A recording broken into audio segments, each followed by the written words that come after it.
am so excited today. I'm so excited, Kevin, because we do this show every week, and one of these things that people don't necessarily know is that sometimes you got to do a show, and there really isn't jack shit out there. There's nothing to talk about. Right. Like this, exactly. This is not only welcome everybody. Welcome to the Rage Select Podcast. Kevin is back with me again today. Everybody get a round of applause for Kevin. Woo! Hello. But this is like a number of things. This is gonna. I guess I'm just going to. I didn't talk about it with Kevin or anything, but I'm just gonna make this our pre-E3 show. We'll just make it official because it's the podcast right before E3. Yeah. Also, this is, I think I'm finally going to switch my labels over, and this is going to be episode 1 of season 2 of the Rage Select Podcast, because I put season 1 on all of them, and we just got done celebrating our 1-year anniversary, so stupid TV shows. Great. Congratulations. Yeah, dumb TV shows that give you like 21 episodes. We give you 52 2-hour episodes of the Rage Select Podcast per season. So, and then, next year, or I guess in October or something, I could sell like the Blu-ray edition where it's just an audio Blu-ray, really. You just put it in your Blu-ray player, and it brings up a really high-resolution version of the family sitting on the couch, and then we just talk until forever. But Kevin, it's been so long since you've been on. What have you been up to, man? What have you been doing? Give me a rundown. What have I been doing? I don't know. Not much. The same? I don't know. I wish it was all exciting. I could tell you about flying to like Paris with strippers and doing a bunch of blow and cutting a heavy metal album and stuff and going on tour around the world. But no. You can't tell me about that? No, it's completely not exciting. No. Well, let me ask you this. Have you been playing any games? Have you played any games in the last? Because it's been probably like, 4 or 5 months since I've talked to you last? It's been forever. You know what? I've been catching up on a lot of games that I hadn't got a chance to play through, all the way through on the first time. And I was playing some director's cuts of stuff. I mean, I played the Days Ex director's cut, and I played Mass Effect 3 director's cut. Both on the Wii U, mind you. Because I like to have that screen where I'm, like, laying in bed just playing the game without having to, lift my body up and pointed at a television or something. Oh, you're streaming it you're using that as a primary screen on the... Right. Okay. Right, exactly. A little bit of, I played the Telltale games, Walking Dead Season 2 and The Wolf Among Us Season 4 now, I think. And those are really fun. I dig those. I've been playing a lot of little stuff. I played Barbie Dreamhouse. I played Monster High. Wait, hold on. Let's Best Wishes or something. Let's back it up for 1 second to the Barbie Dreamhouse there. I since we last talked, was there some deal with Satan that involved you reviewing certain video games in exchange for like a dinosaur to ride or like a machine gun, or you to get out of jail, the cops were after you, something like that? Or no, it was more or less like I do the streaming while we're recording VGN, and then I throw the game in while I'm doing the show, so it's more comedy value. Oh, okay. Okay. Just kind of one of those things. It wasn't like playing it seriously.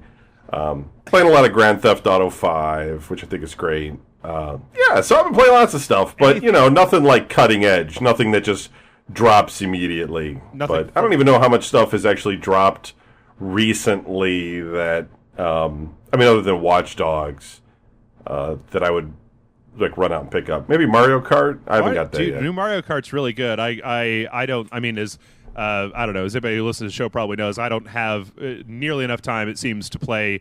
I mean, back in the old days, it used to be that my job was play video games and make like 4 videos a week or 5 videos a week. And now it's like my job is make like 12 videos and like 3 podcasts a week and keep all the shit running. And I don't have as much time to just sit down and plow through video games. And then as if all that wasn't stupid, these aren't stupid problems to have, then we started playing Dark Souls 2 sequentially for our patrons. And I wanted to really make sure that, because I haven't had 3 years to just dump into Dark Souls 2, I wanted to make sure that everything, that when we play it, that I'm not just dying over and over again. So, like, sure. Watch Dogs is out yesterday. I was like, I need to make sure that I've got the next part of Dark Souls 2 ready. And then, of course, that goes from, like, 30 minutes worth of practice into like 4 hours of just beat this one boss, beat this other boss. But it sounds like you haven't played all that much from 2014. Really, it sounds like a lot of the stuff you're playing is from last year. It's so weird because I got a Xbox One and I got a PlayStation 4, and I can buy all the games or rent all the games, and I just find like. I don't know what it was. I just sort of sat down and said I really need to go back and play because I just don't want to be in that situation where people are like, "You never played Diablo 3." Yeah, like later in life. So it's like I'm trying to just get through some of the stuff I missed. I just say you're hitting the big like tentpole stuff that you may not have had time to get to last year. Exactly. Yeah. I totally get that. In fact, I was actually talking with somebody. It's something that we haven't discussed yet on the show, and we got a whole lot of news today, so we're not going to spend too much time rambling before we get to that. But I read a blog post a few weeks ago that was talking about how there's a bunch of people out there who think that within the next. I think you would be a good person to talk to about this because I think you would have a pretty good handle on this. But talking about how there's been a few places where I've seen this idea that within about the next year to year and a half, the indie game market is just going to crash to the ground and burn in a fire because there's so many indie games coming out, and there's only a limited amount of time that human beings have to play video games, and so you put out a small game for $20. It seems like, this is pretty cool. It's 8 hours long or whatever, but you're now going up against stuff like Watch Dogs, and you've got these tiers in the indie game market where you've got the upper tier stuff like Transistor that everybody knows about, and then you've got somebody who's making like this little gem that may or may not be getting any traction, and just it seems like it's just getting harder and harder. I mean, I look at Steam every day, and it's just glutted with new indie game releases to the point where and half of it's like I just don't. My job is playing video games, and I don't have time to play all this stuff. Yeah, I mean there's a lot of games I actually just want to play, and I don't find all the time to play all the stuff that comes out. And there's a lot of good stuff. I mean, I paid for like a lot of Kickstarters, and like a lot of Kickstarter games came out. I saw you guys played Among the Sleep. That was like a Kickstarter that I like paid for. Mm-hmm. I still haven't played it. You know, I got the game early, and it's like I haven't played it yet. So. Yeah, I don't know. It's weird because I love the idea that that Kickstarter. I love the idea of crowdfunded games and Kickstarted and stuff like that. But it's so quickly it's moved from being this thing where you've got a couple of like these little boutique games that are getting made to just hundreds and hundreds of Kickstarter campaigns, Indiegogo campaigns, and early access. I mean, there's a story that we'll talk about in the news about early access that just made my mind go. But I almost feel I never thought I would come out. I mean, I guess that this is closer. Like in the last couple years, with the death of middleware and kind of the rise of the indies, it's like there was a real feasible. I mean, if you worked at it as a person or as a video game professional, there was a real like in 2011, 2012, it was kind of viable to play pretty much just about everything of note that came out. Not like. Right. Garbage indie stuff that are re-releases of old PC games, but most of the big tentpole stuff, it's like if you worked at it, you could play through pretty much everything in that year. And I'm just finding at this point that it's like, do you play any of these early access games that are getting a lot of word of mouth ahead of time, or do you wait for them to come out? And if they come out and they're coming out back to back with something bigger, do you have to just ignore them? I don't know. It's this right now in the video game industry seems to me to be more akin to back in the old NES days when you just had all these games and you could be assured that a good solid 50% of them were probably garbage that you could just ignore. But it's just getting harder and harder to parse what exactly is a good game, what exactly is not a good game anymore, or what's worth your time, what's worth the time that you got. I agree with that. Yeah. So. Well, do you want to give us like a score for some of these that you played? I mean, are there any in particular that you played that really stood out? I mean, I guess you played Mass Effect 3. Did you play it all the way to the end? I'm still kind of running through that one. No, but this is the director's cut. I'm more or less looking for beyond what we saw because I didn't get all those expansions and videos and things that came out later to clean up the ending and everything, and I guess it's all wrapped into this. Okay. So I'm kind of playing it, to see what happens, and it might just be the same as before. I don't know. I've heard things. That's all I know. I don't know if you and I have ever talked about it, but after there was I guess it was like around Christmas or something last year, I went back and played Leviathan and Citadel and I think like one other of the DLCs, and I found that combined with the extended edition ending that they patched in a few months after it came out, that it made for a much smoother transition into what happens at the end of that game, rather than just kind of feeling like you're driving off a cliff like Thelma and Louise and shit. Like you're just like, wait, what? Like I turned the wrong way, and suddenly his story is just berserk, has gone into a really weird place. I've been playing the Amazon Fire TV a lot. Not a lot, but like they had a Days X for that come out. Days X The Fall. It came out on PC too. Was that the one that started as an iOS game, right? I think, yeah, right. And it works pretty good with the controller on the Amazon Fire TV. It had like a really good, console-like experience, but it only lasted like maybe 4 hours or something, and then it was just over. And I was like, I think it's going to be like an expansion, but then you never know because it's, Square and I don't know. But that was pretty good. But then they like released, I just want to mention this, they like released the Grand Theft Auto games on there. And basically, it was like this weird thing. They were basically like free because if you bought San Andreas, they gave you like 2,000 of those Amazon points, which was enough to afford San Andreas, Vice City, and Grand Theft Auto 3 on there. But the weird thing is that if you try to download San Andreas, it fits, but it won't let you actually use it.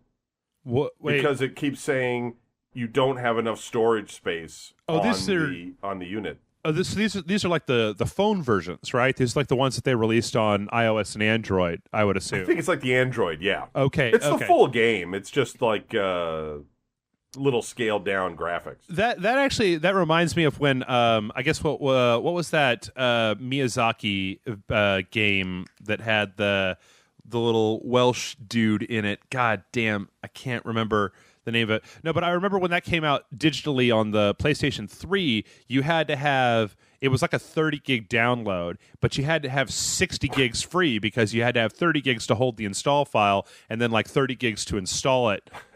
And it's like, some of this digital distribution stuff is still a little clunky. Like I bought a few games last week. I just went to the PlayStation Network and bought some games that are only available over the PlayStation Network. Like they didn't release a disc version of them. And so you're talking like 15 gig download of a game, and then it has to install, which takes a good hour or whatever. But I literally took the Amazon Fire TV and like manufacture reset it to how you get it in, through when you buy it new, and only put the one app on there, and like it'll install, but like constantly, like in the middle of the game, like every couple of minutes it stops and says, "You're running out of storage space, please delete something," and it gives you a selector, and it's the game, it's San Andreas. It's the game that you're running? Right. Jesus. Yeah. And it's like, all right, this obviously nobody thought this through at Amazon or something. Did you get like can you expand the storage on it? Does it have like a upgrade slot? So it's got a USB port, but no, you can't use that for anything yet. So hopefully they fix that. I don't know. I mean, that's weird. We reported on that when they had originally announced it, and I looked at it, and then I watched, like I said, the one TV commercial with Gary Busey where he's like they found him in a cave or something, and they shaved him and they put a Hawaiian shirt on him. He's like, "I'm talking to technology, wow!" And I'm like, "Is this really the spokesperson that you want for your app?"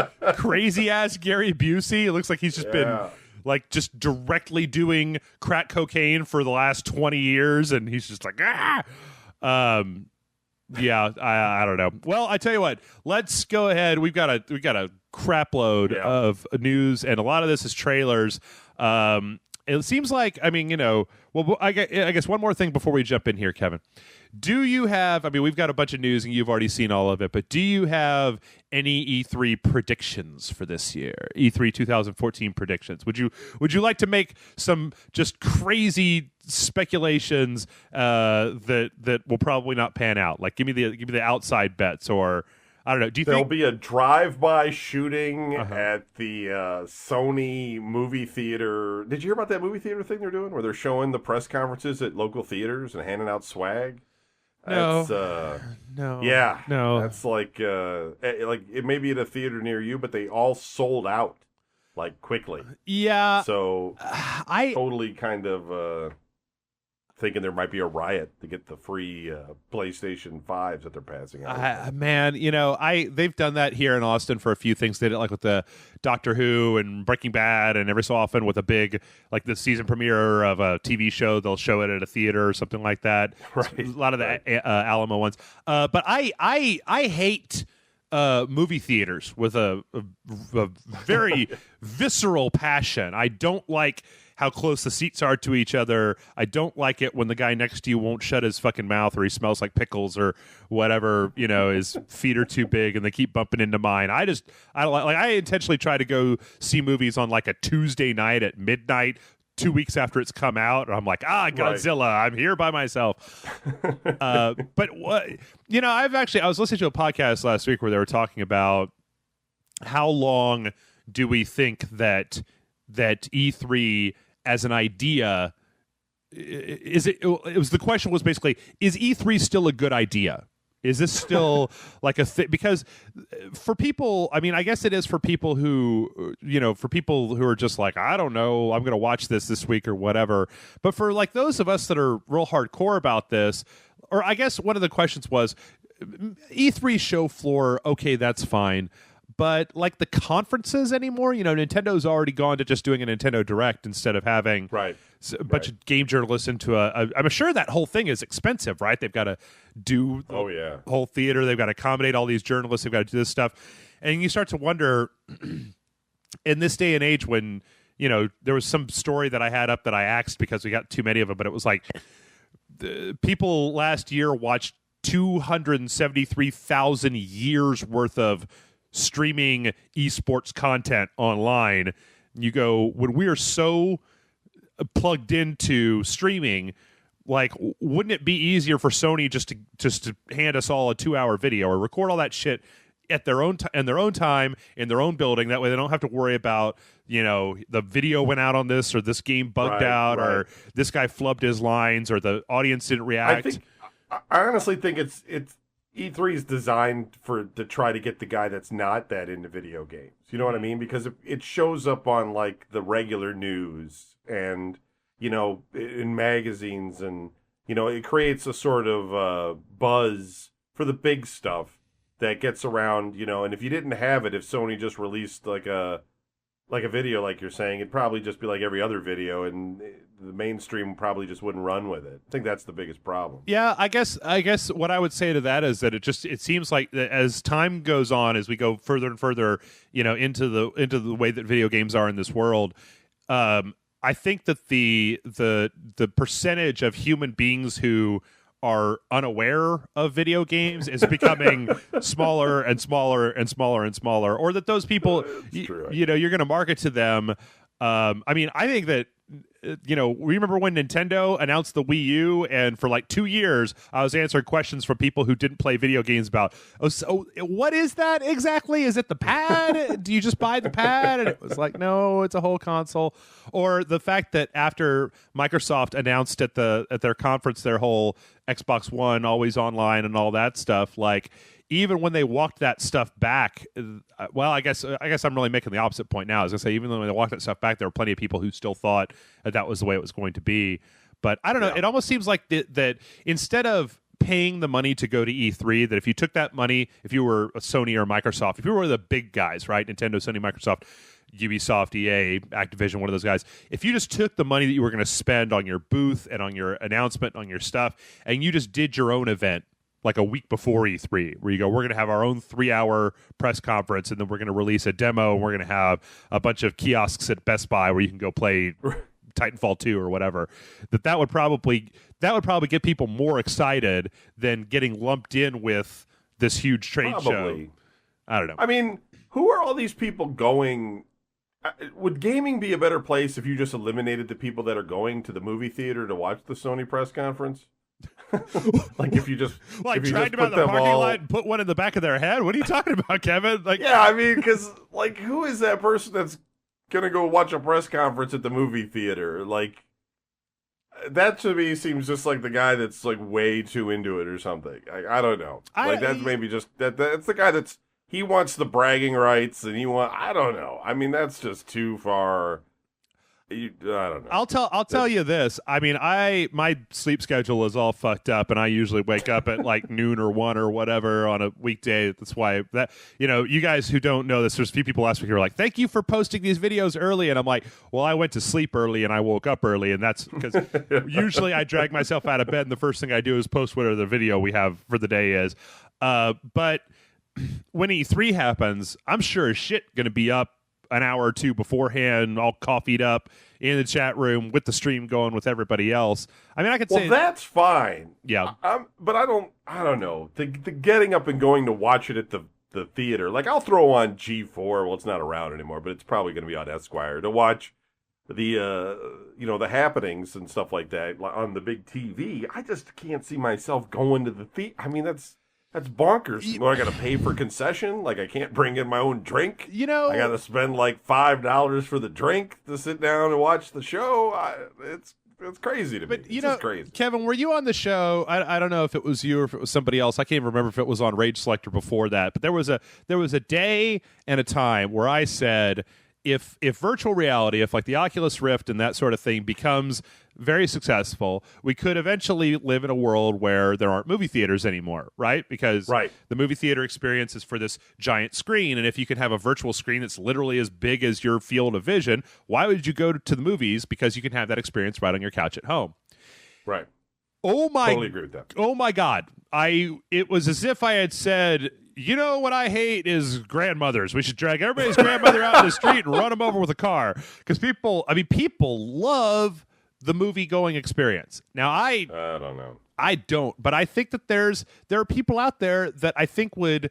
I mean, think about it in the terms of like, I mean, not you and I and the other robots from the future, but like the people who like to go to a movie theater on the opening day for a movie, who like the enthusiasm that you get from an audience that feeds on itself and that sort of stuff. So then you're in there. You could still have the audience with the Oculus. Like if you wanted that experience that you're talking about, there's nothing to say that the public could all sit in the theater with you. Your friends could sit next to you with their Oculus Rift on. Oh. And when you're looking over at them, there's your buddy. There's Jason sitting next to you watching the movie. And he can talk to you and you could talk to him through the internet. You know what I'm saying? You are preaching. Like, you could have that whole same exact experience other than the high price concession and the shitty air conditioning. You are preaching directly to the choir, but I guess what I'm saying is in the terms of the E3 press conference. I mean, I could see that maybe. Like, maybe going to a movie theater to watch an E3 press conference would be as close as you could get to going to that conference without going. And it's just the fact that people like you and I, if we were at E3 and we had to go cover the conference, there would probably be a small part of me that was like, I'd rather just be watching this in my hotel room and smoking cigarettes and drinking beer, rather than sitting here. If anybody out there has never been to E3, let me tell you what you need to do in order to have the real E3 press conference experience. Before you start to watch the streaming video, hit the treadmill and walk about 5 miles, and then like stand still in a line like experience for maybe an hour or two, and then sit down in an uncomfortable chair and watch the conference. Yeah. And don't eat anything the whole time because you can't get up and do that. And that's the E3 experience. That's different for you than it would be. Kevin, you're making me sad that I don't get to go this year. Aw. I told Jason when we went to E3 last year, and I was like, all right, Jason, here's the deal.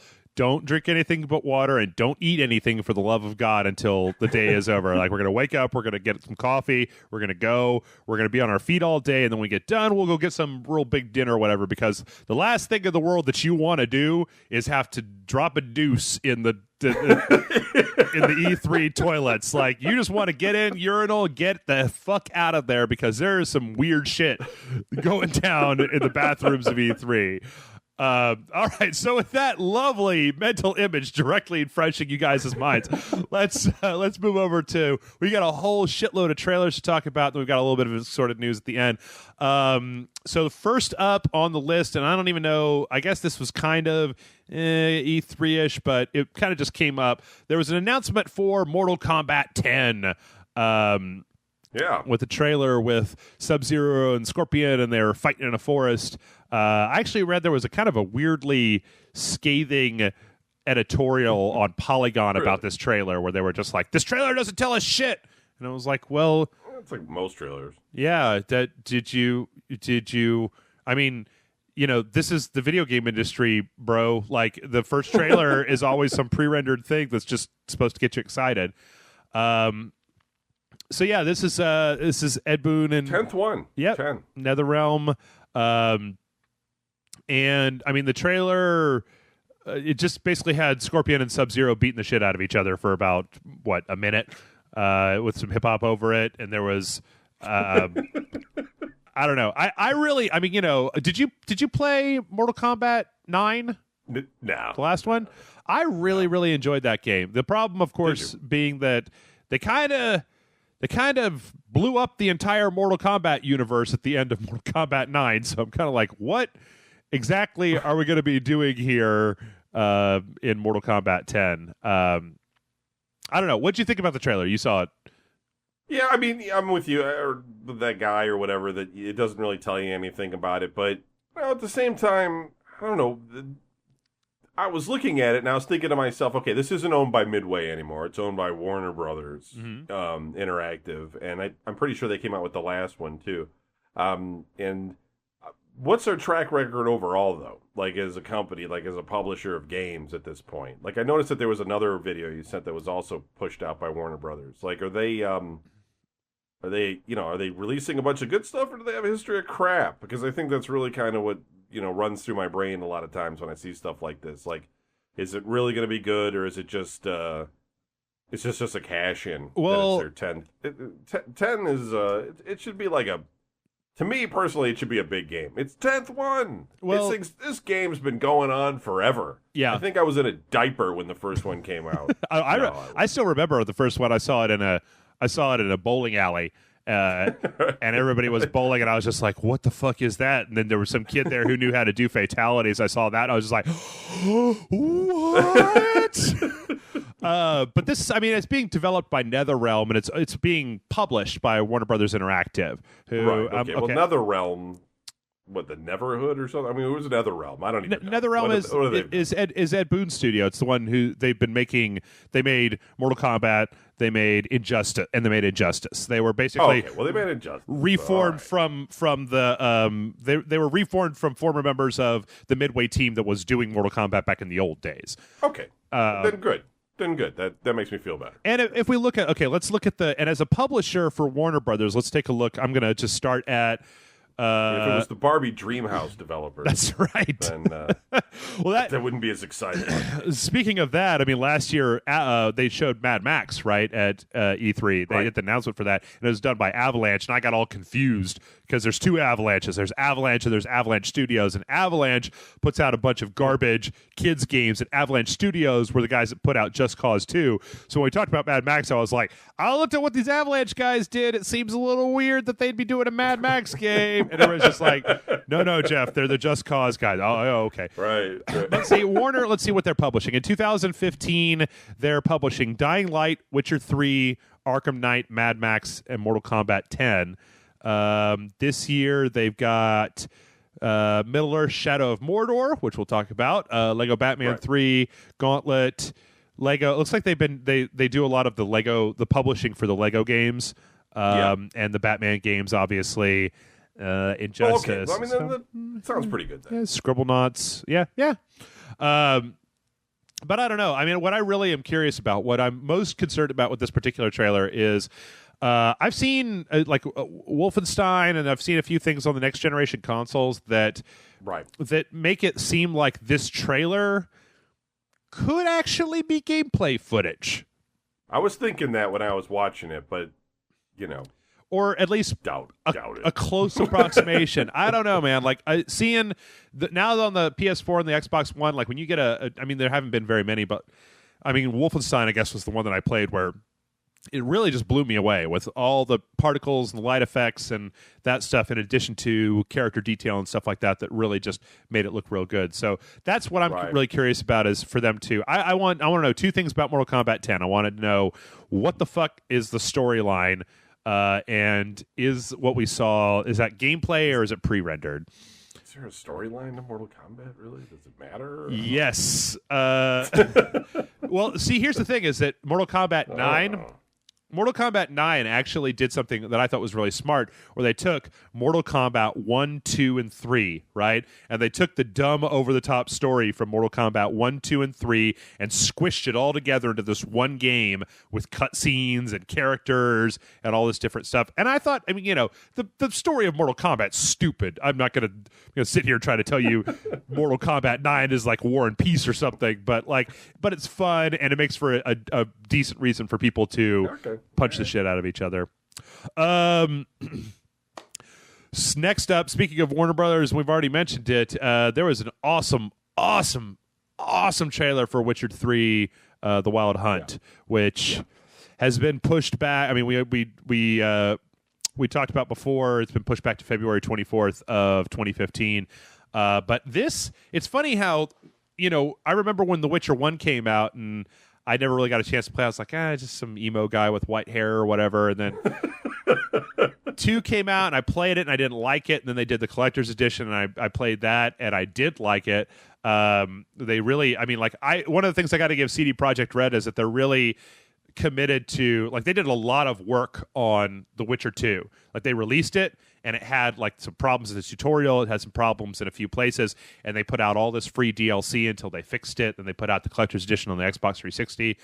I think that Witcher 2, in my mind, have you played any of these, Kevin?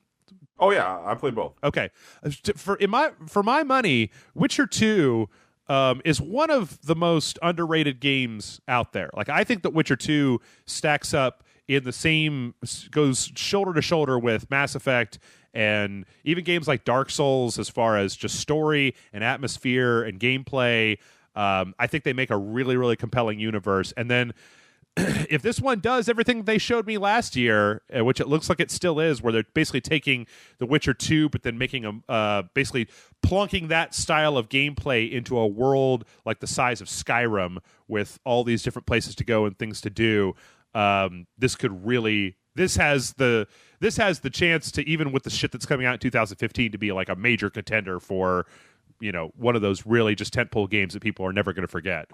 I think the reason that it gets overlooked by a lot of people is the fact that it is just that one guy that you've been playing these last 2 games, essentially, where it's not like, like you're, creating characters like, I'm going to be the magic user, I'm going to be the wizard, right, and the warrior and the barbarian, and instead you're stuck sort of being this sort of all-around dude that you can't really customize. But this video sort of hinted in the beginning that there were a whole bunch of different Witchers, except, they did eventually focus back on him. But I'm kind of wondering if you have the ability to sort of break off and play as these other characters, and maybe that would give the game, I don't know, I mean, it has a lot of depth, and like you said, it's a lot of fun, but it's also somewhat brooding, and I don't know if everybody's tuned into that kind of thing. Maybe. Yeah, a lot of video games have a lot of brooding, sadness. In fact, that one Mordor, was it Ghosts of Mordor or something? Shadows of Mordor. That guy had another one of those brooding comments like, I wish you could kill me. You know what I mean? Like, you're just like, oh, brother. See, I don't know. There we go with that. I having played The Witcher 1 and The Witcher 2, I'm really looking forward to the third one. Right. Because in those 2 first games, they've made a big deal of talking about, there's 2 big things, is that Geralt can't remember anything before a certain particular point in time. And Sure. there's this whole subplot about the wild hunt, about these ghost riders that have been hunting him. And it looks like we're finally going to get to put a sword in some of those motherfuckers who've been kind of all around the periphery of the games. Or I don't know. I didn't play the first one. But in the second one, they kept talking about him the whole time, but they never actually did anything with him. I don't know. I also think I think the first one had some balance issues. I think that's another thing that kind of turned people off. I think it was difficult. The second one cleaned a lot of that up. I remember the second one very much had like, it was counterintuitive where they started you. There were three big character trees. There was like potion making, and then there was the rune magic, and then there was sword fighting, right? But then you started the game with like this teeny tiny beginner character tree where you had to put like 6 or 7 points into just like swing sword, roll to one side, block without getting hit, right? And then it was so that when you started the game, Geralt really felt just like completely useless. And you had to spend a good like hour just getting him to the point where you could get into these other trees. That's one thing that if I had to say that I wanted anything out of this game, it would be the ability to, just like you were saying, to spec Geralt more as a magic user or a thief or something. Right. Which, from what I saw at E3 last year, doesn't seem like they're really going in that direction. Like they're still really focusing on it as a character-driven piece, but just with more. They did indicate that you'll have choices about how you do things. Like there'll be a place that's in trouble. You can either sell the place out to this one side, or you can try to sneak around and get this artifact, or blah blah blah blah. All your traditional medieval junk. But the other thing though is that, man, it's a good looking freaking game, or good looking trailer at least. Yeah. I mean, like just super pretty. I hope that there's a big. I mean, last year they showed the behind closed doors. You had to make an appointment with CD Projekt Red. You went in there and they showed about 45 minutes worth of The Witcher 3. And I gotta tell you, I mean, it was my favorite thing. That was the best thing I saw because it was a big, lush land that was full of stuff. So I can't wait to see more of that. Me too. Next up, another trailer for Shadow of Mordor, like we've talked about a couple times, which, or as it has come to be known, Assassin's Creed Middle-earth. Did you see the original trailer for this? The announcement trailer? No, I did not. No, like seriously, that's not even being like derogatory. Like when you look at the actual gameplay of this game, the guy moves like assassins, and he has to like sneak into orc camps and assassinate people.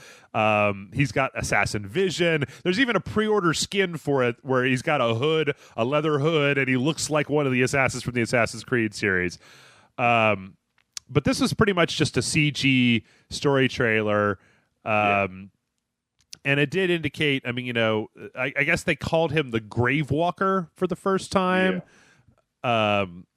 And they had some dude with his teeth all filed down. I don't know. I really, like, it's weird that I look at this, and I mean, this isn't being developed by Ubisoft, but I've been playing Watch Dogs, right, Kevin? And sure, it's a good game. It's a great game. Don't get me wrong. It's not quite up to the level of hype that they kept showing us at all the E3s of an open world game where you get to do all this stuff. And sure, this Assassin's Creed game kind of is in a similar vein to that.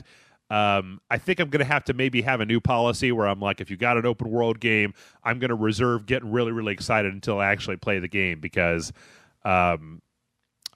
we've seen at least a couple of times now where they get you all hyped up and then you go to play it and you're like, no, it's good. It's just not. I think the game's gonna suck. You do? Can I just say that? You do? I do. Right now? I think that this was probably at first when they were building at a unique IP, and then they just probably didn't think it was strong enough, and so they're slapping it into the Middle Earth world in order to try to collect a little bit of extra money for it, because ultimately it's going to blow. I just, that whole video just sort of,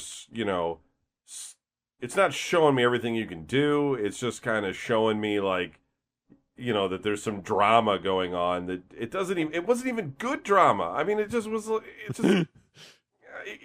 kind of met up with this dude, and, it seemed really amateurish. And I mean, maybe the ideas are cool with the whole ghost thing that he's pulling off there, but I don't think this is going to be bad. I don't think it's going to be. I mean, maybe it'll be passable because it's EA, and they'll make sure that it's maybe no big bugs or anything, but I think it's going to be real boring. Oh, that's basic. The other thing to remember is that this is also that's the thing that a lot of people don't remember is they see the trailer and they go, oh my God, that looks great.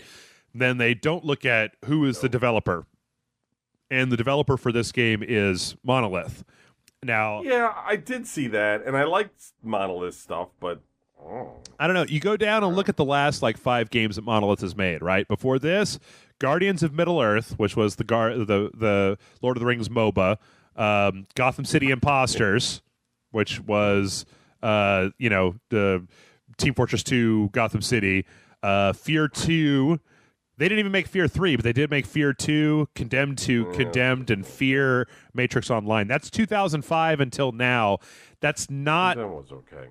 It's not a super great track record. It's not. It's all pretty basic. I mean, maybe they'll turn it around. I don't know. But that seems like the organization that you just go to and you ask them to build you a game. Hey, we got this Middle-earth IP. Oh, we'll try to make something out of it. Okay, get it done by this date, and then that's what we get stuck with. I don't know. I'm not that hyped up about it, I guess you could say. Plus, you can also make a pretty good argument by saying that, Lord of the Rings as a video game franchise has not had a very good track record.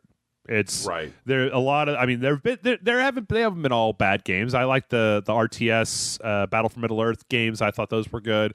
Sure. I like that War in the North game. I thought that was good. But that was fun. A lot of them have just kind of come and gone and been like, whatever. So I don't know. Yeah, this is one of the reasons why I want to go to E3, because then I could walk up to a station and be like, they probably wouldn't have this playable. You'd probably just be watching a developer walk through it. But even there, you could still, when it's not all cut together into the third-person hack and slash, isn't that what it's going to be? And you're going to have some extra powers, to do stuff. They intimate a little bit more. I mean, there's going to be a stealth mechanic, sneaking. Yeah, there's going to be a mechanic where you could turn certain commanders over to your side. That's what the whole hand on the face thing is. He's using this magic to turn their alliance to him. And then there was a whole demo where he goes into this place and he's trying to assassinate this leader, but he's gotten to one of the lieutenants beforehand and turned him to be on his side. So when he hits his thing, half the army starts fighting the other half of the army, and it lets him get in and I don't know. A lot of that sort of stuff, especially back to Watch Dogs, the sort of stuff that we see with Watch Dogs. You can make that shit look really, really, really good as a set piece, right? But when you start thinking about it as a critical gameplay loop and go, okay, well, I'm just going to be doing that same thing 4, 5, 6, 7 times, and then the game is over, because that's not exactly. You need something a little bit more dynamic than that. Next up, I don't know if you saw the news last week, Kevin, but the Battlefield Hardline leaked, which is being made by both DICE and Visceral. Visceral is making the single player, and DICE is making the multiplayer. And when you watch this trailer, is it just me, or were you like, boy, Battlefield's really trying to cash in on that Grand Theft Auto money, huh, boy? I mean, I think it's I think it might be cool because it's different anyway. But they're just gonna that's just the kind of thing that the news is gonna run away with. If you got a machine gun with the modern graphics and you're just machine gunning down cops, that's gonna be on the news the next time there's any kind of cop killing. EA's just gonna attract attention with that one. And I know the Grand Theft Auto does it too, but there's a little bit more realism in these Battlefield games with these graphics lately that it's. I don't know. I don't think it's necessarily a good idea. I mean, cartooning it up might be okay, but I gotta tell you, if they were gonna do that, I think they already would have done it with Payday 2, because Payday 2 is you just kill mountains of police officers at Payday 2. You do, but it's still cartoony. I guess what I'm saying is the graphics have gotten so good, and especially Battlefield usually leads the way in that department. It's gonna look, I don't know. But that's a minor thing. Yeah. I think at the end of the day, it could be a lot of fun. I don't know. We'll see. I mean, what we've seen. I mean, you're running in a city and you got a machine gun and you're shooting the guys. I just wonder. It's Battlefield. Part of the whole draw of Battlefield, at least as far as I know, in the multiplayer, has been the vehicles, right? And if all this takes place in the city, typescape, you're going to have a hard time justifying like why the criminals have tanks. You know, like the cops might have tanks, or they might have like a SWAT van or helicopter support or things like that. But I think that that's a good point. You know, you just get into this problem that, and I don't know. I mean, like once again. I'm interested. I'm really interested in the single player, and I know I shouldn't because single player. Well, the single player of Battlefield 4 was just fucking atrocious. But then the single player in like the Bad Company series, I really enjoyed that. And then the fact that Visceral, you know, who they have a track record of making good single player games with stuff like Dead Space, is making the single player for this. Like, oh, okay. You know, while DICE does the multiplayer. I don't know. I guess it would just be like last year at E3 there was a giant booth where they had Battlefield 4 set up, and they had all these computers where they were doing like a 64-player battle, and they had a big kind of stage off to one side where they had one person who was essentially being the commander of each or of one side or the other in Battlefield 4.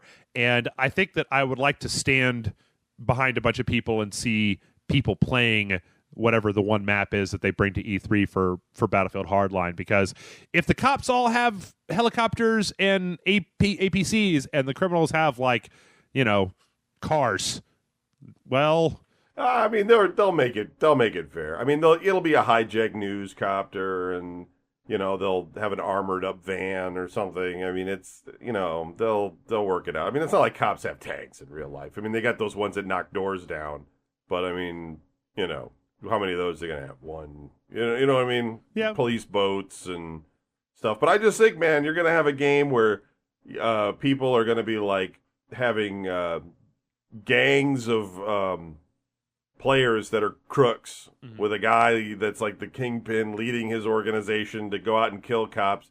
Just wait, everybody listening. Just wait. Gonna be on the news. I'm telling you right now. Police shootings that just happen in Canada and stuff. The first thing they do is throw that video game up there. Video games are killing cops. Yep. Sorry. No, that's all right. That's all right. We're actually going to come back to that particular point a little bit later on in the show. But and it just, you know, I guess before we leave, we should actually talk about the actual trailer itself. Was very beautiful. I mean, it looks like it's all Frostbite. Yeah, they look good. Frostbite 3 or whatever, and you know, nice lighting effects, nice particle effects. Everything had a nice little film grain over it. It really did. You know what it really kind of did for me, Kevin, was it really made me want to see Grand Theft Auto 6 because like it so resembles a trailer for Grand Theft Auto with all the criminal stuff and cops and shooting and money and you know, that kind of stuff, that I really just made me want to see what Rockstar is going to do with the next generation. But right. All right. Well, we had a pair of trailers from Crytek, and the first one is maybe the biggest surprise that I've had in quite a while. Motherfucker, they're making another Homefront game? Really? Oh, I know. Like, Homefront: The Revolution is the next in the I don't even know what to say, how to describe in the most, one of the most strangely boring and overhyped games of the last 4 years. I mean, people talk about how bad Aliens Colonial Marines is, but shit, man, Homefront's not that far behind that when it came to just a big fat yawner of a video game. So what we've got here is a cinematic trailer. Or I don't know, maybe it's gameplay footage. Like, we're getting to the point, Kevin, where it's hard for me to tell anymore, because I agree with you. Especially with Crytek. You know, you got Crytek, you've got id Tech 5, you got the next Unreal Engine, and you've got there's one other one that I'm forgetting here. Nope, already mentioned that. All right, it'll come back to me. But you've got these gameplay engines these days that are so good looking that it's starting to become somewhat difficult to tell. In fact, I even think that this, now that I'm watching it again while we're looking at it, I'm pretty sure this trailer is built on some kind of in-game engine, because you can see just a few little rough edges around some of the lighting effects that make it look like it's probably Crytek. Also, didn't Crytek like a few weeks ago announce that they were going to license their engine for just like super, super cheap from here on out? Like, Not sure about that, but I believe it. Like, I could go get a license for Crytek for like $95 or something like that, like something incredibly small. But once again, for those of you who never played the original Homefront, that you lucky sons of bitches, this is the story of North Korea invaded the United States for, I can't remember, and I don't know. Seems like they were just pissed off, and so I still had some logistical problems about how the army of North Korea manages to occupy the entirety of the United States. But here it looks like we were treated to as a cinematic trailer where in the future, looks like the North Koreans still have the United States all locked down, even though at the end of Homefront, it kind of seemed like we're on our way to victory. And some dude is distracting them, and then some ship blows up. It seems like at this point, the North Koreans have like as an occupied country, America is living like a bunch of hobos. We all have hoodies and beanie caps and stuff like that. Meanwhile, the North Koreans have like angular cyber machine guns and drones. Yeah, they're the Geth. Yeah, like laser checkpoints and all this bullshit. It's just like, okay, all right, sure. But I don't know. Is there any part of this? Do you think? Is there any way this is going to be good? It's obviously isn't the same company because that was THQ. I guess it was in development before THQ went under. I mean, it doesn't look even remotely interesting. But at the same time, I mean, if maybe it'll be a discount title. It'll probably be like one of those games that'll eventually be like the free game on PSN or Xbox Live or whatever. Oh yeah. So, you could just wait for it to be free. Now, it looks like the developer, which is now Crytek UK, that used to be Free Radical. The last games they did was Crysis 3 and then the Crysis 2 multiplayer.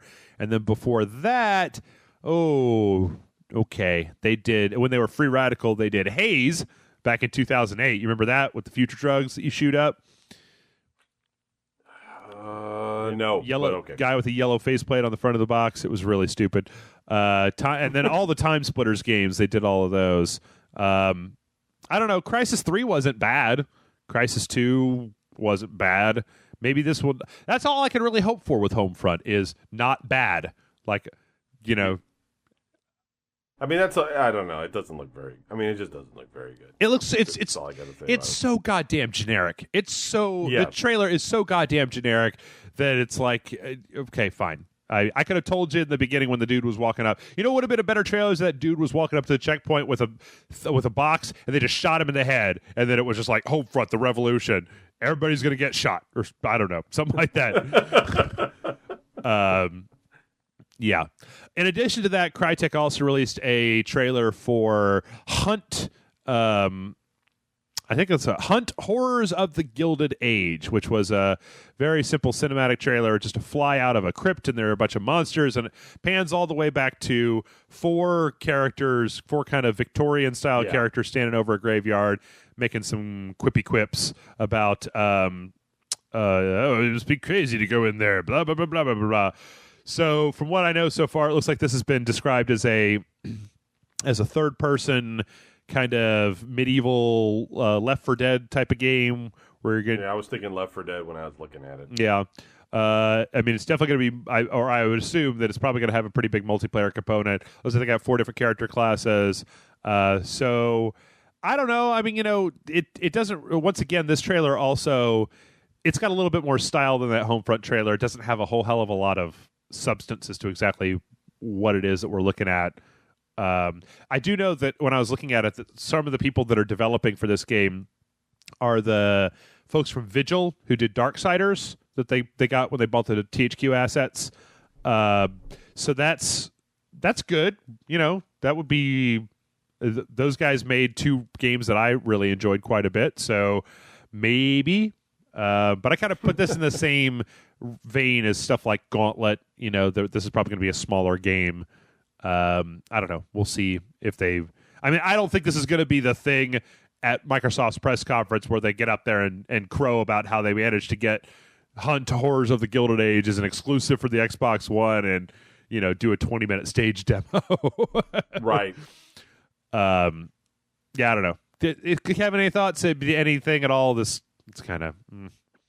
It was pretty short. I mean, I don't know. It not all that interested in it, I guess. I mean, Left 4 Dead's there, and this might just be, some outgrowth of that. I don't know.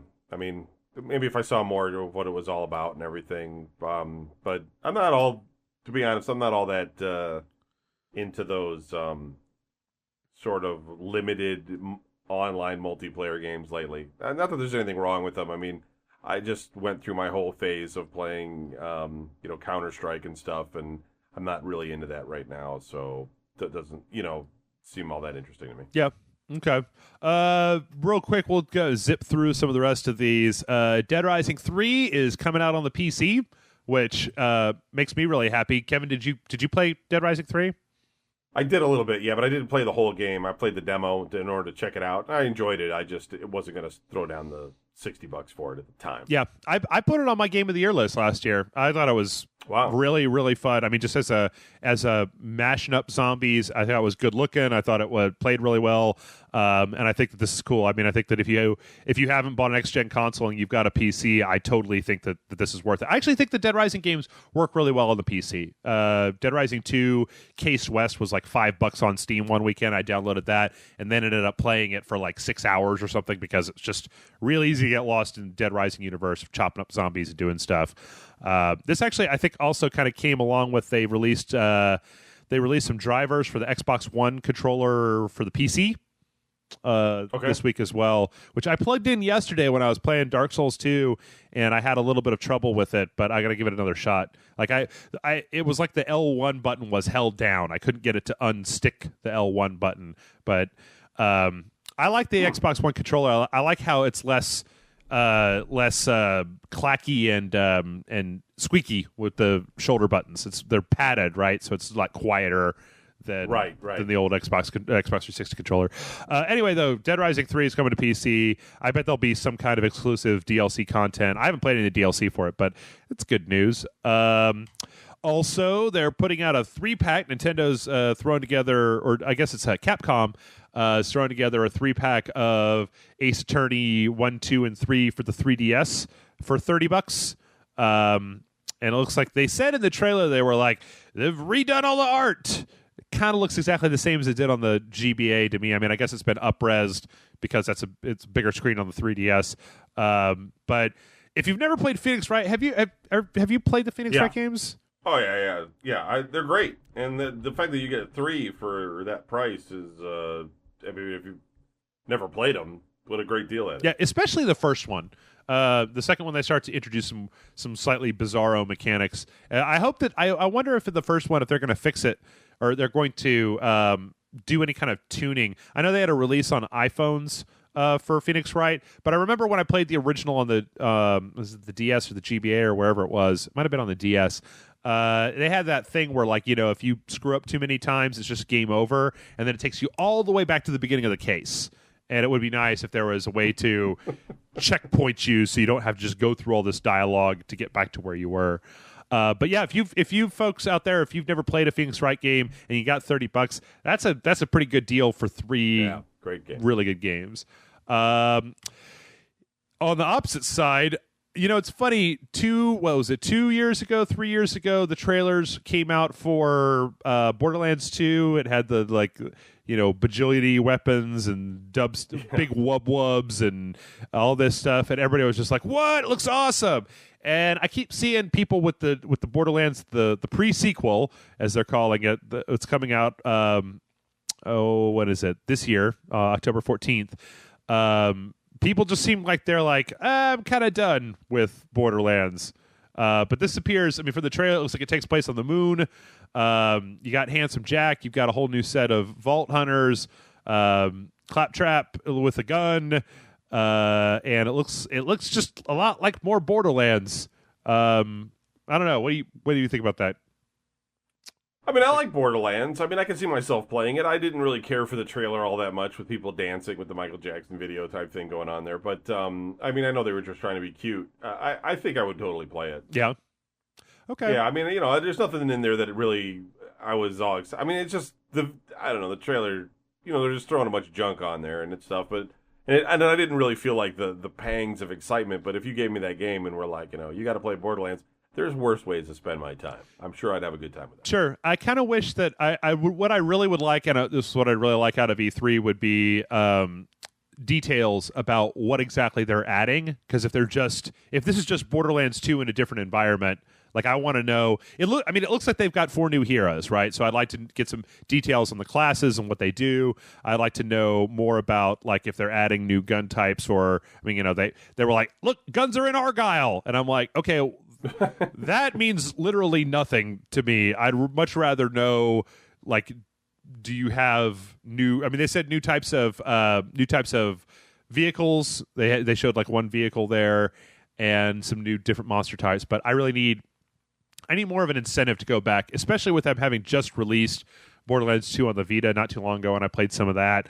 I realized that I really have I have only got about 3 hours of Borderlands in me before I just go, oh, gee, all right, because it gets repetitive pretty quickly. All right. I don't know. I'd like to know more about it before I get really excited. I don't know. There's also a trailer out there that I think I skipped for the Telltale one, the Telltale Borderlands game that they're putting out.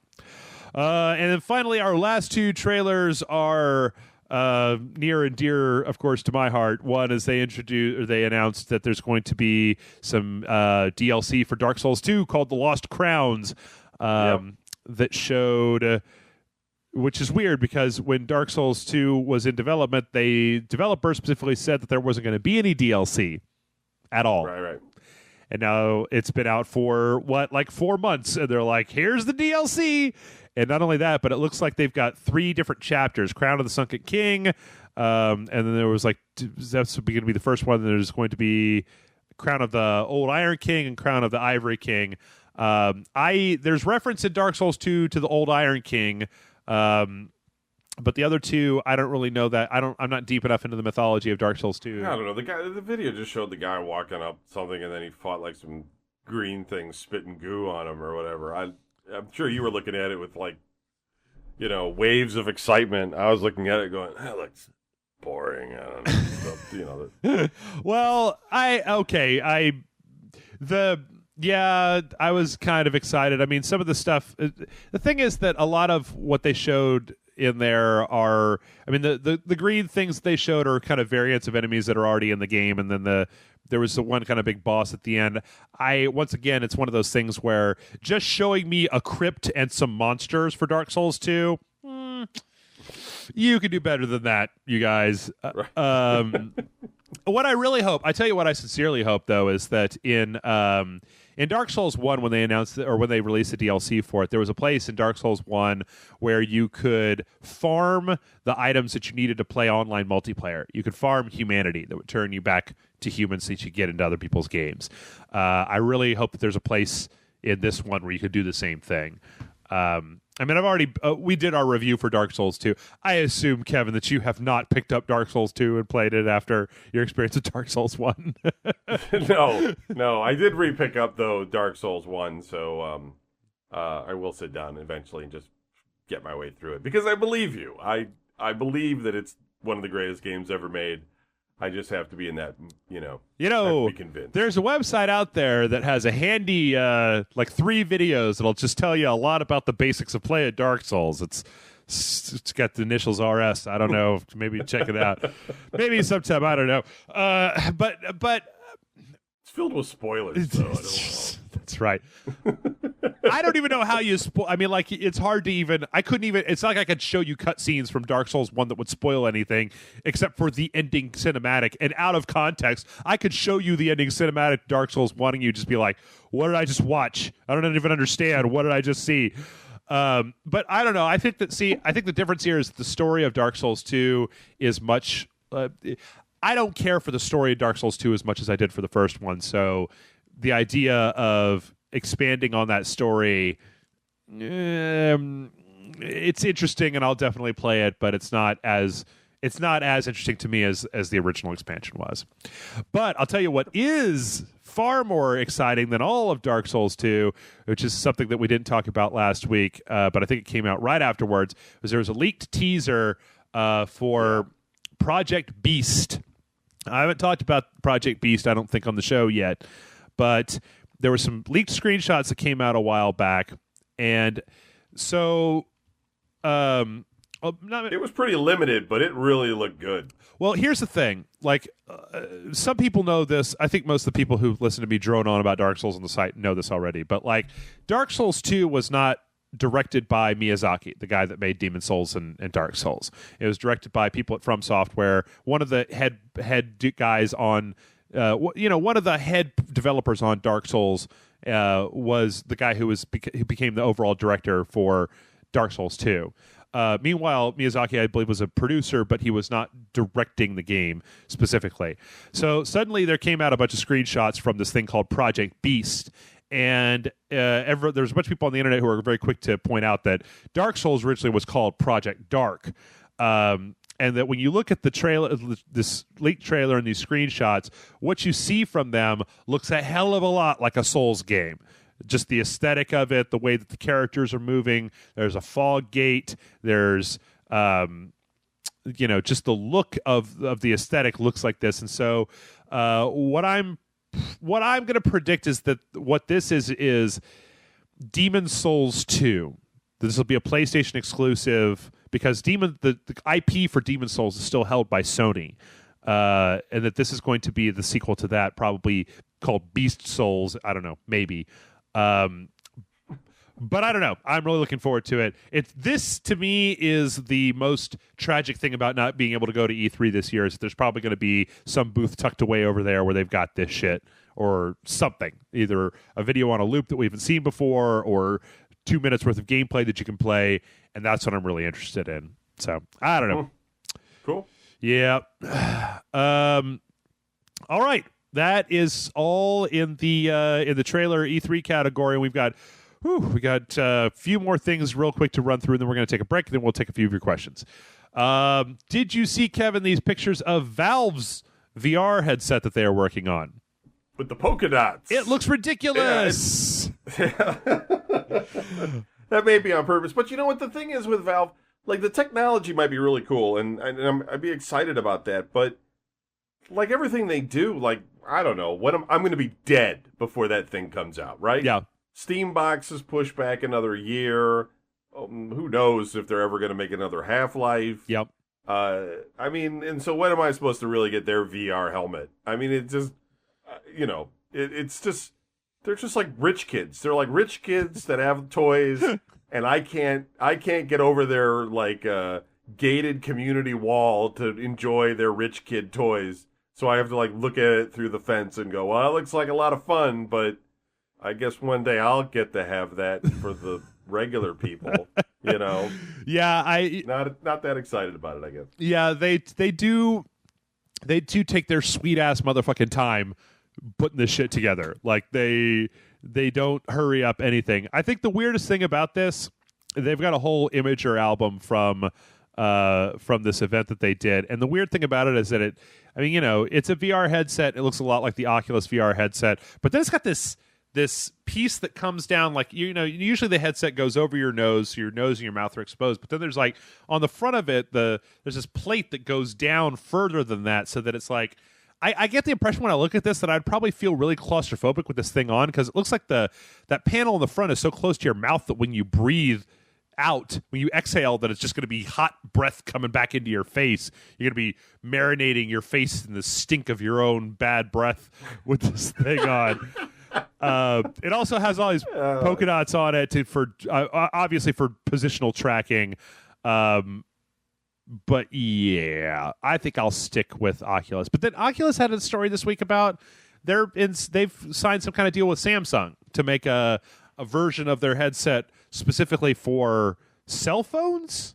I'm like, jeez, I don't know what that's about. What? I mean, Sony's got theirs coming out too. Yep. I mean, somebody's going to get one that I can actually have in my hands and not be some demo version that I'm going to get that's not going to be the right one or something. But I don't know. I mean, I really look forward to this technology. I really think this is what's going to be. There's going to be a lot of interesting and fun stuff for it, and I'm glad a lot of different people are like out there trying to do it and knocking out all the kinks and everything. But I can't really get excited about it until there's a game. There's a game that they show me that I can get, pick up, and play, and then I don't know.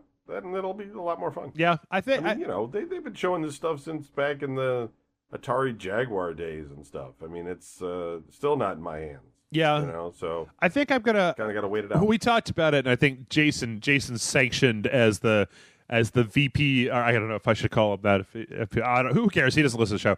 But if you call Jason like the VP of Rage Select or whatever, there was a day on the podcast where I was like, I've been thinking about ordering one of those V2 Oculus dev kits, and he's like, just fucking do it.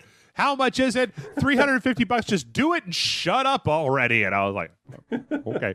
So I think I'm going to order one of those. They ship in August. But yeah, I don't know. There you go. This thing, that's actually a good tie back into E3, right? It'll be interesting to see if Sony actually spends any time at their, it'll be really interesting to see if Sony actually puts aside any time in their actual press conference to push Project Morpheus at all. Like if they're going to actually get behind that and try to push, like with their marketing tools to try to get that out there, it'll be interesting to see how committed they are to actually getting that out there, and how committed they are to maybe pushing developers to make stuff for it. Because here's an easy question along the same lines. Sony's winning the performance battle, right? Over Microsoft. I don't think anybody's going to sit there and say that's not true. Well, somebody at Microsoft might, but what's Microsoft do at this point? What are they going to do? They're going to just show me a bunch of games? I mean, I think Sony's probably going to have an equal number of games, if not more. Yeah. Microsoft's going to show me what I can do with my cable television at E3. Not interested. They don't have a headset, as far as I understand it. So okay, so here's a few things. What's their game plan? Here's a few things. Microsoft did a few months ago actually purchase a company that specialized in making AR stuff. So there is a possibility that Microsoft is ginning up also some kind of either AR, or they're going to take that company and retask them to be a VR company developing a headset of their own. Which, when you consider that the Xbox One, even if they pulled the Kinect out of the box and to drop the price, like if you had an Xbox One where you could buy like the $400 console, right, and then later on a year down the road or whatever, if you were able to buy, call it like a $250 add-on package that had a Kinect and some kind of headset that went with it, and then you could do positional tracking with the Kinect. That could be really exciting. I honestly think that Microsoft's push right now is going to be two things. It's going to be that I think that we're going to see at E3 all of their cash cows are going to come back out. It's going to be, they already announced Halo 5 is coming in 2015. I bet I'm pretty sure I've heard some rumblings that there's going to be a new Gears coming out. They're probably just going to start trotting out all of the Xbox 360 exclusive IP that they've got, and then I'd be willing to bet they're also going to start chunking down money to make sure that they're going to make those DLC deals, right? So Rockstar is supposed to be announcing something for the Xbox One and the PlayStation 5, right? So let's say that at E3 we get the announcement that the Grand Theft Auto 5 Super HD, super good-looking version is coming to the Xbox One and the PlayStation 5, right? But then there's also exclusive DLC content for GTA 5 on those consoles coming to the Xbox One and the Xbox 360. As far as I can tell, that's the only move they've got, right? I mean, because I don't think they're going to sell Xbox Ones just based on the Halo TV series. But if you look at it, the PS4 doesn't have a hell of a lot of exclusives. They've got a lot of stuff that's coming out on all the consoles. So, they have Watch Dogs, but Watch Dogs is coming out on Xbox One and the PC as well. They've got stuff like The Order, and I'm sure they'll have a new Uncharted game at E3 this year. But I've talked about this on the show multiple times with other people, Kevin, and I think it just comes down to the fight now that they're at price parity is who's got games that people want, right? That's got to be it, is who's got the games that people want to play on their console. I guess so, but I don't know. It's not helping them right now, I think. I think gamers are choosing PlayStation 4 over Xbox, pretty well. And I don't know, and Sony's got the Vita tie-in as well. Yeah. So, that helps them. And Microsoft doesn't have that. Now they're unbundling Kinect, so they can't even look, if they were going to point to the Kinect as a strength, which nobody believed anyway, now they're basically saying that's not there. I don't know. I think they're in trouble. I don't think it's Nintendo Wii U trouble. Yeah. But I think they're in trouble, and I'm not sure that they're going to pull a rabbit out of their hat at this E3. Maybe, but I don't think so. Well, you know what? You know what? Okay, it was potentially an unpopular opinion, but I was actually thinking about this the other day, and I was thinking that, like, okay, is the Xbox One right now is kind of in trouble? That's not. I don't think anybody. You just said it. Right. We can all agree that the sales for it are not as good as they would like right now. You know what? That is awesome. Because that means that Microsoft is going to have to spend the next year wowing the ever-loving shit out of us. They're going to have to work as hard as they can because I think that we've said this numerous times. I think they went into this next generation thing thinking, well, we're fucking Xbox, man. Everybody's got an Xbox 360. We're just going to put out another one of these, and it's going to be a little bit more expensive, but we got this. It's a lock. We're going to say, oh, it'll be a new Halo, whatever, whenever we get around to it. And that when Sony came out and managed to get in there $100 cheaper, and they had the whole used game debacle or whatever, is that Sony's turned that shit around real fast, and that now we've got a real live fight on our hands. Like, that's one of those things that you think about when you think about, you listen to people talk about, like, the Xbox versus the PlayStation 4, and they're like, I'm a PlayStation advocate, right? Or I'm saying this as you hear people and they're like, I'm a PlayStation advocate. I'd really just love it at the PlayStation. Like, you don't want the other side to win. You don't even want your side to win. I don't want there to be one console. I want there to be 5 consoles, because that means that every one of those companies is going to have to work fucking super hard to make me go to them, instead of being able to just sit back and going like, well, we're the only ones here, so I guess you'll buy our shit no matter what we do. No, I mean, I agree with that, but I mean, the coverage is pretty relentless at this point. I mean, every time you're like looking around, there's like some comparison of the graphics between the two consoles, and the Xbox One is coming up last. And I mean, granted, again, they're not where Nintendo is, and I think there's room for all three, even when all three are not doing well. Yeah. But at the same time, just like you're saying, they need to do something in order to like really generate some sales. And coming out and saying, "Hey, we got an exclusive with the Will Wheaton project or some crap," you know that you can watch live on your Xbox. Man, they got to do something. That's all I got to say. No, they just got to. I agree. Well, they got to come out with something amazing. But you know what? Okay, so I don't really know how the innards. I don't really know how programming works for consoles, right? But I could tell you this. I was thinking about this the other day. So Xbox, if they see that the Xbox One is flagging due to performance comparisons, right? Like, so let's say they do a lot of marketing and stuff like that, right? Both the consoles, PS4 and the Xbox One, are both x86 architecture. So there's nothing that says that they couldn't do a hardware refresh in the next year for the Xbox One to put it at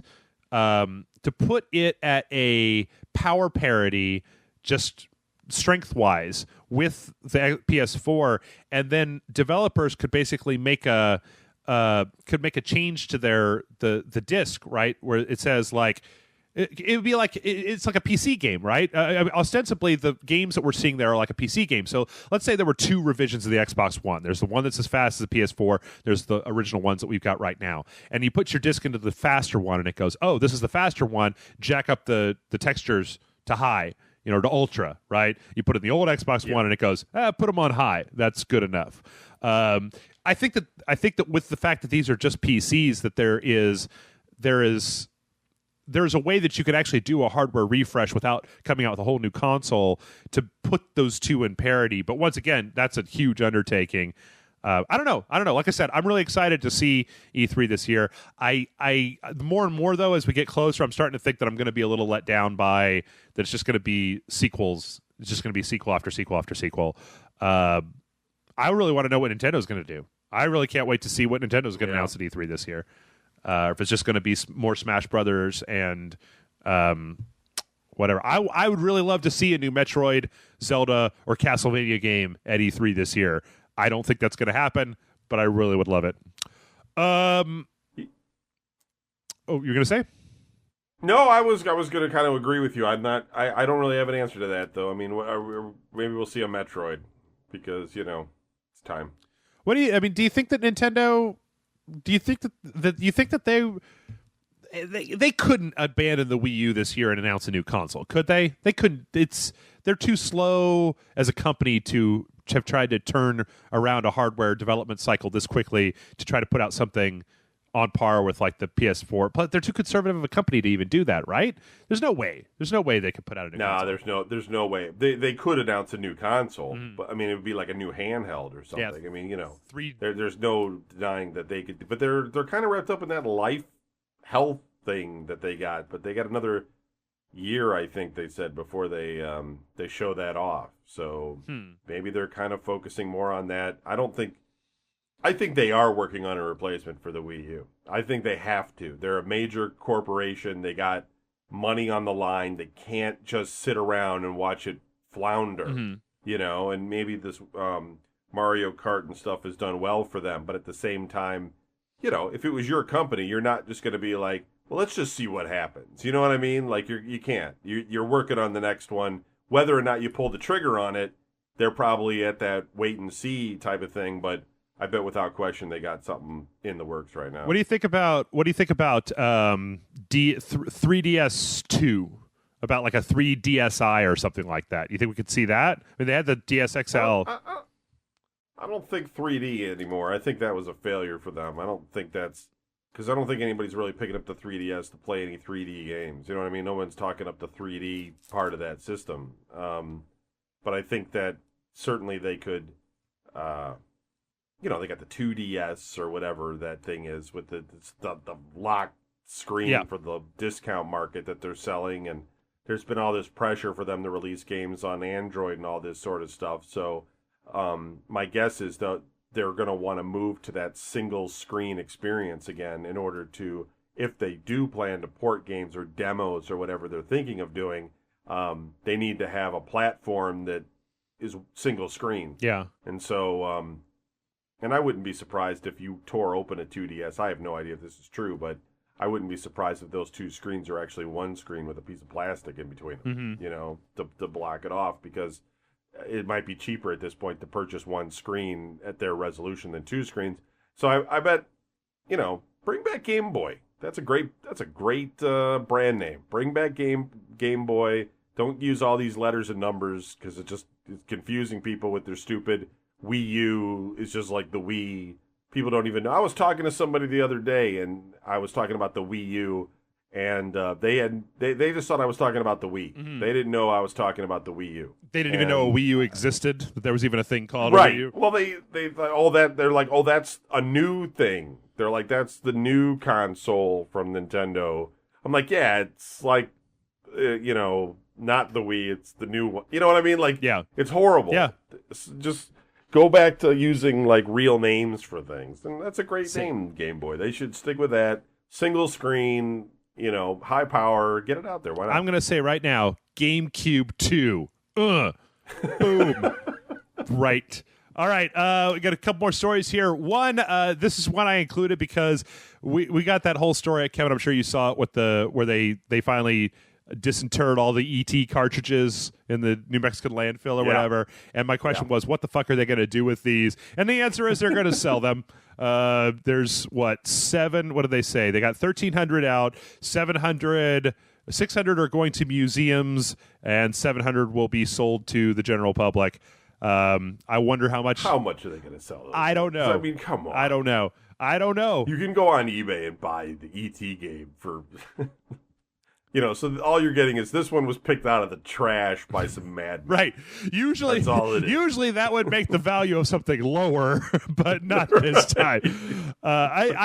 This whole story has boggled me from start to finish, where they're like, we're going to dig up all this garbage. And I'm just like, why? And they're like, we found this garbage. And I'm like, great. They're like, well, now we're going to sell the garbage. And it's like, why? I don't understand this from start to finish. They didn't even pull up like cool relics or anything, like nothing they found was like hey, we found the hidden sequel to Yar's Revenge or something. Like, what? That's amazing. Right. No, they purposely went in to get a crappy game. Yep. That's just like, what are we talking about? Homefront? Yeah. It's like somebody's going into a landfill in 20 years to pull out all the old home fronts that didn't sell, and then they're going to sell them to people as souvenirs. Like, it's absolute insanity. I'm going to start a side company, right? I'm going to take like some of the profits from Rage Select and I'm gonna go out. I'm just gonna buy like pallets of shitty games, and then I'm going to hoard them. I'm going to get like 3,000 copies of Daikatana and just wait until nobody can find Daikatana anymore and be like, I will sell these to you for $5,000 per disc. They'll be like, oh, we need them. They're expensive. That must mean that they have value. All right. Next up, Good Old Games is making a Steam client, apparently, called Galaxy. Yeah. Which is pretty cool. I mean, I like Good Old Games, but I don't like having to log on to their website. I'm not really a fan of having to have 16,000 different game clients installed on my computer, but they say it's going to be DRM free. You don't have to be online. You can make friends and chat and blah, blah, blah, blah. It'd be nice to be able to open one other thing on my computer that's not Steam and go, okay, whatever. I wonder if this means, though, that games like The Witcher won't be coming to Steam, if they'll be on Galaxy instead. Is it expensive to be on Steam? Like, if you were the Good Old Games, you can't just get together with Valve and say, we want to offer our games on Steam, that they can't just give them that ability. You know what I mean? Like, in the sense of, is it cheaper really to build your own client? I mean, because the customer service problems that can generate, and the investment of the developers and keeping the servers running and moving all that stuff around, like, is it really that much better for you than to do that than to go to Steam? I mean, I can kind of understand Origins or whatever, but I don't know. I don't know if that makes sense. Like Good Old Games or Humble Bumble. Humble Bumble will give you Steam codes for for games that you buy. I don't know why they just can't work out the same. Maybe it's expensive. Well, I don't know. It just seems weird. I think that what I've always got, I mean, the impression that I've always had from the Good Old Games versus Steam type of thing is that Steam needs stuff that will run in Steam. And a lot of times when you're getting a game from Good Old Games, you're actually just getting like a DOS box executable that's been hacked together with some of the original like CD files from it. Yeah. So I'd be willing to bet that there's probably that Good Old Games probably has a different methodology for putting their stuff out, because they are focusing on games that, most of the games they have aren't even DirectX compliant. So they're running all this third-party stuff on top of, which then you'd have to put DOSBox into Steam and blah, blah, blah, blah, blah, blah. I mean, I've never seen, like, the way that the Good Old Games get packaged and sent to you. Each one is its own thing. You just download it and install it, as opposed to having Steam where it's got all this integrated stuff with the social stuff, which I've used it for a couple things from time to time. I don't know. I really like the fact that Good Old Games exist, and I like that. I guess they're just GOG now, but I also like the fact that they're owned by CD Projekt Red. I didn't know that a while back. Oh, I didn't know that either. Yep. So, speaking of E3, I really want to see that Cyberpunk 2077 game at E3. They announced. I haven't even heard of that. Yeah. They had a trailer with this lady robot blowing stuff up. All right, 2 more stories and then we're out. This was just kind of a head-scratching, face-slapping, palm-stanking, I don't know what to call it, but Valve has updated their Steam Early Access Frequently Asked Questions, warning that some games may never reach a completed state. Quote, it's up to the developer to determine when they are ready to release an unaltered... when they're ready to release. Some developers have a concrete deadline in mind, while others will get a better sense as the development of the game progresses. You should be aware that some teams will be unable to finish their game, so you should only buy an early access game if you are excited about playing it in its current state. Yep. I think as time goes on, Kevin, that early access just keeps getting less and less attractive as a thing. Like, the idea that you could sell something to me that is literally never going, you will never be held to any, nobody's ever going to hold your feet to the fire to make sure that you complete your game. That's bullshit, I think. Yeah. If I paid for it, you should be, and I understand that this isn't the same for everybody, but I just don't like the fact that Steam is giving carte blanche to these developers to just, I understand where they're coming from. By the same token, if you advertise something and you say that the money that you put into this is going to be used to finish the game, well, at this point, let's say you release an early access thing and everybody puts a bunch of money into it, and then you just take all that money and fuck off and go, oops, couldn't finish it. Oh, well, bye-bye. Like, that's a perfectly viable scenario, apparently. in the terms of Steam. I don't know. I think this is Yeah, I mean, there's been some lawsuits for that though, with some Kickstarter type stuff where people have donated and then the game never surfaces, and they've been sued and I think lost. Although in that case it was a card game, and I think there's been another one or something. I think that was rewards. I think they never got the rewards that they were. Well, right, which is the finished game. I mean, yeah, yeah. Well, I actually think that this was like that was a Washington lawsuit, if I remember correctly, where they said that like if you say to people in a Kickstarter like we're going to send you T-shirts if you back at this level, or we're going to send you a framed picture of my balls if you donate at this level or whatever, that you have to do those things, that you can't just go, oh, well, we didn't have enough money. Like you have to, like whether or not the actual thing comes out from Kickstarter is one thing, but that if you promise people rewards, you cannot renege on the rewards. You have to send them the T-shirts, Right. You'd be pretty angry to sue somebody over some T-shirts, though. But yeah, no, I see. That's one of the things. Like, I guess they're trying to change the rules for the Security Exchange.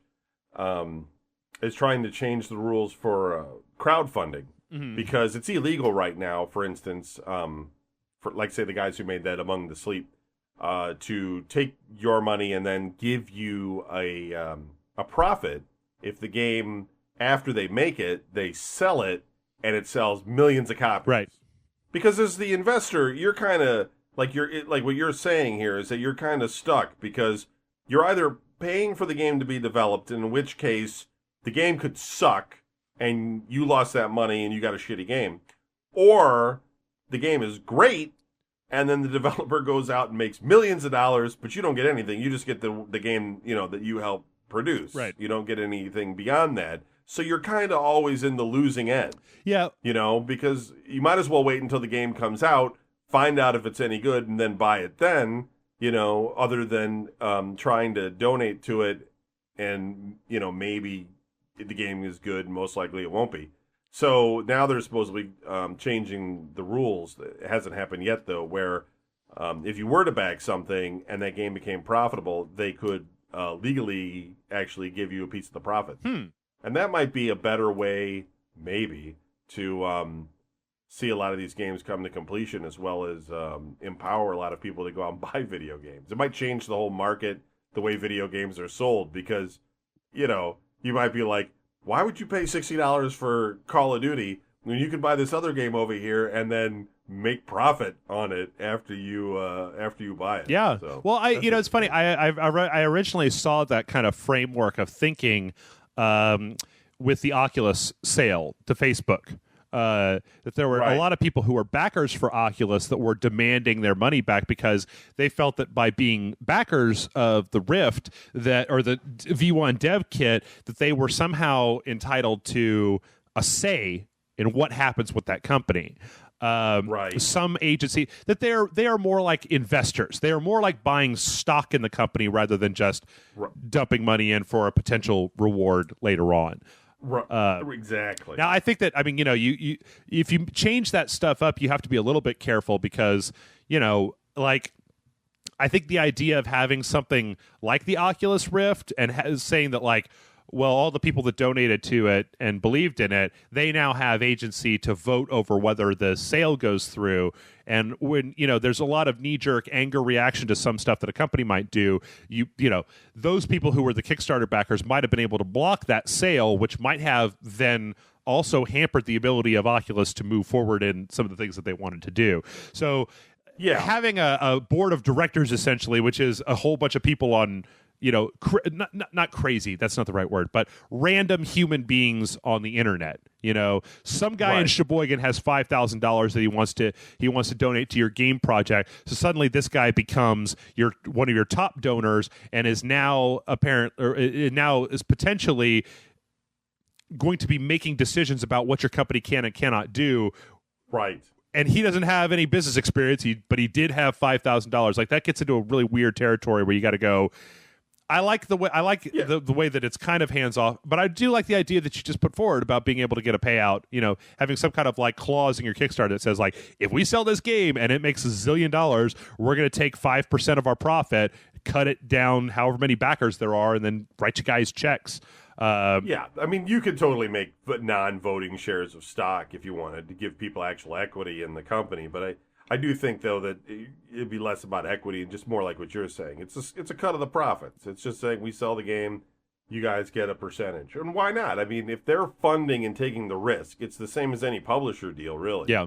If the publisher's going to give you $1 million or $2 million to make the game, what difference does it make if they do it or 5,000 people do it? Yeah. You know? Yeah. They should get the same rewards that the publisher gets, but currently that's just not the case. But they're going to change it. Called the Jobs Act. The other thing that people have to take into consideration, of course, is the fact that I feel like I've heard this a number of times. And the more that I look at it, the more true it is that most people have literally zero idea how much money it actually takes to make a video game. Is that they'll see a Kickstarter for like $450,000 and be like, oh my God, I should be able to get Batman for $450,000. You just go, oh no. $450,000 is a very small game in comparison. You can dress up like Batman for $400,000. You can. Maybe even get a pretty good replica of the Batmobile. Well, not the Batmobile from Arkham Knight. So we had a trailer that came out. I love this trailer, Kevin, of the Batmobile where the Batmobile drives up and it basically, I like the way Batman's like, Batman, I don't use guns. And then on the Batmobile, it's like, here's a 60 millimeter howitzer cannon and here's like missiles and here's, acid or whatever. Like, unfortunately, this particular trailer comes out with a news story that this game is getting delayed until 2015. Yeah. Like, this was what... But isn't that good? I mean, because the last one was kind of like, it's okay. You know what I mean? Like, isn't this a better thing that they're maybe taking their time to make it a better experience? Yes, it definitely is. It always is. I'd never want anybody when I'm doing these things to have it be like, Jeff would rather play shitty broken games than really good games. No, I would much rather play really good games. It's just the thing is, Kevin, that this is like the fourth game to get shoved into 2015. Last year it was, or last month it was, or last week it was The Division. We just had a whole bunch of stuff that's been moved from 2014 to 2015. Do you think it's happening not because the games are late, but because of strategic marketing? Do you think that they're trying to either generate hype to see if people are actually interested in buying the game, and or do you think that they're trying to throw their competition off by announcing it at a certain time and then moving it later, like, haha, we tricked you, we're totally not going to release it at that point, but good luck selling your game now in that crowded market or something. I have no idea. I mean, I think that it's definitely, it talked about moving, I keep wanting to call it Watch Dogs, The Division to 2015, and you go, there's Jason and I speculated that they delayed Watch Dogs from 2013 to 2014, and that by moving Watch Dogs to 2014, that might have pushed The Division into 2015. Witcher 3, the reason they gave for pushing that into 2015 out of 14 was that they just needed more time to work on it. And I tend to think at this point that you're seeing more and more, or for me, what it smacks of is less strategic movement and more that these companies are like, we're going to make this big open world game. We're going to do it in like 8 months. And then they get like 4 months into it and they go, we need another 6 months on top of our 8 months to make this game, and that they end up pushing it out a little bit. I mean, I heard that when, like 2 or 3 months after Arkham Knight was originally announced, I listened to a podcast where they went out and saw it, and they said that it looked fantastic, but the frame rate was just shit. The frame rate was like in the single digits in places. And so it might just be that they started doing some of their beginning optimization, and they went, oh, we're going to need... if this is not going to be running, if this is going to be running at 30 frames per second, we're going to need more time with it. So I don't know. All I know is that it puts a frowny face on my face because that was one of the things I was really looking forward to this year. And as this stuff all gets pushed into 2015, it just means that there's less in 2014 that I'm really super, super psyched about. So I don't know. We'll see. But not to end on a down note, we're going to go ahead and we're going to take a break. When we come back, we're not going to do our full round of emails because we're already about 100 minutes in here. So we've got a short batch of emails that we're going to go through. So join us back here, and we will see you then. Or in a minute. I don't know. Whatever.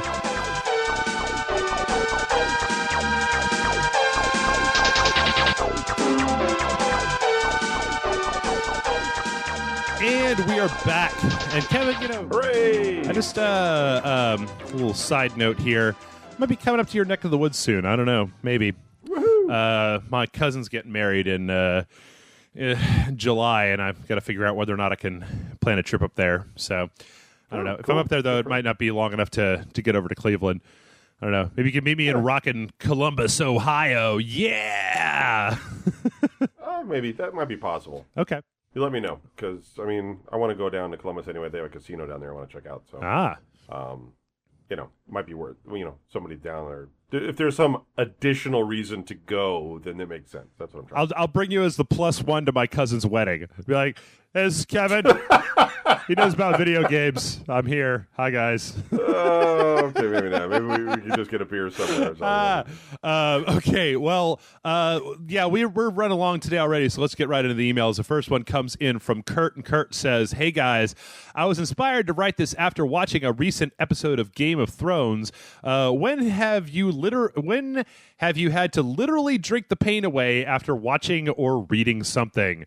P.S. After that son of a bitch George R. R. Martin is done writing the books, I'm giving him the Theon treatment. Stay classy, Kurt." So let's stay away from. Kevin, are you up on your Game of Thrones? Yeah.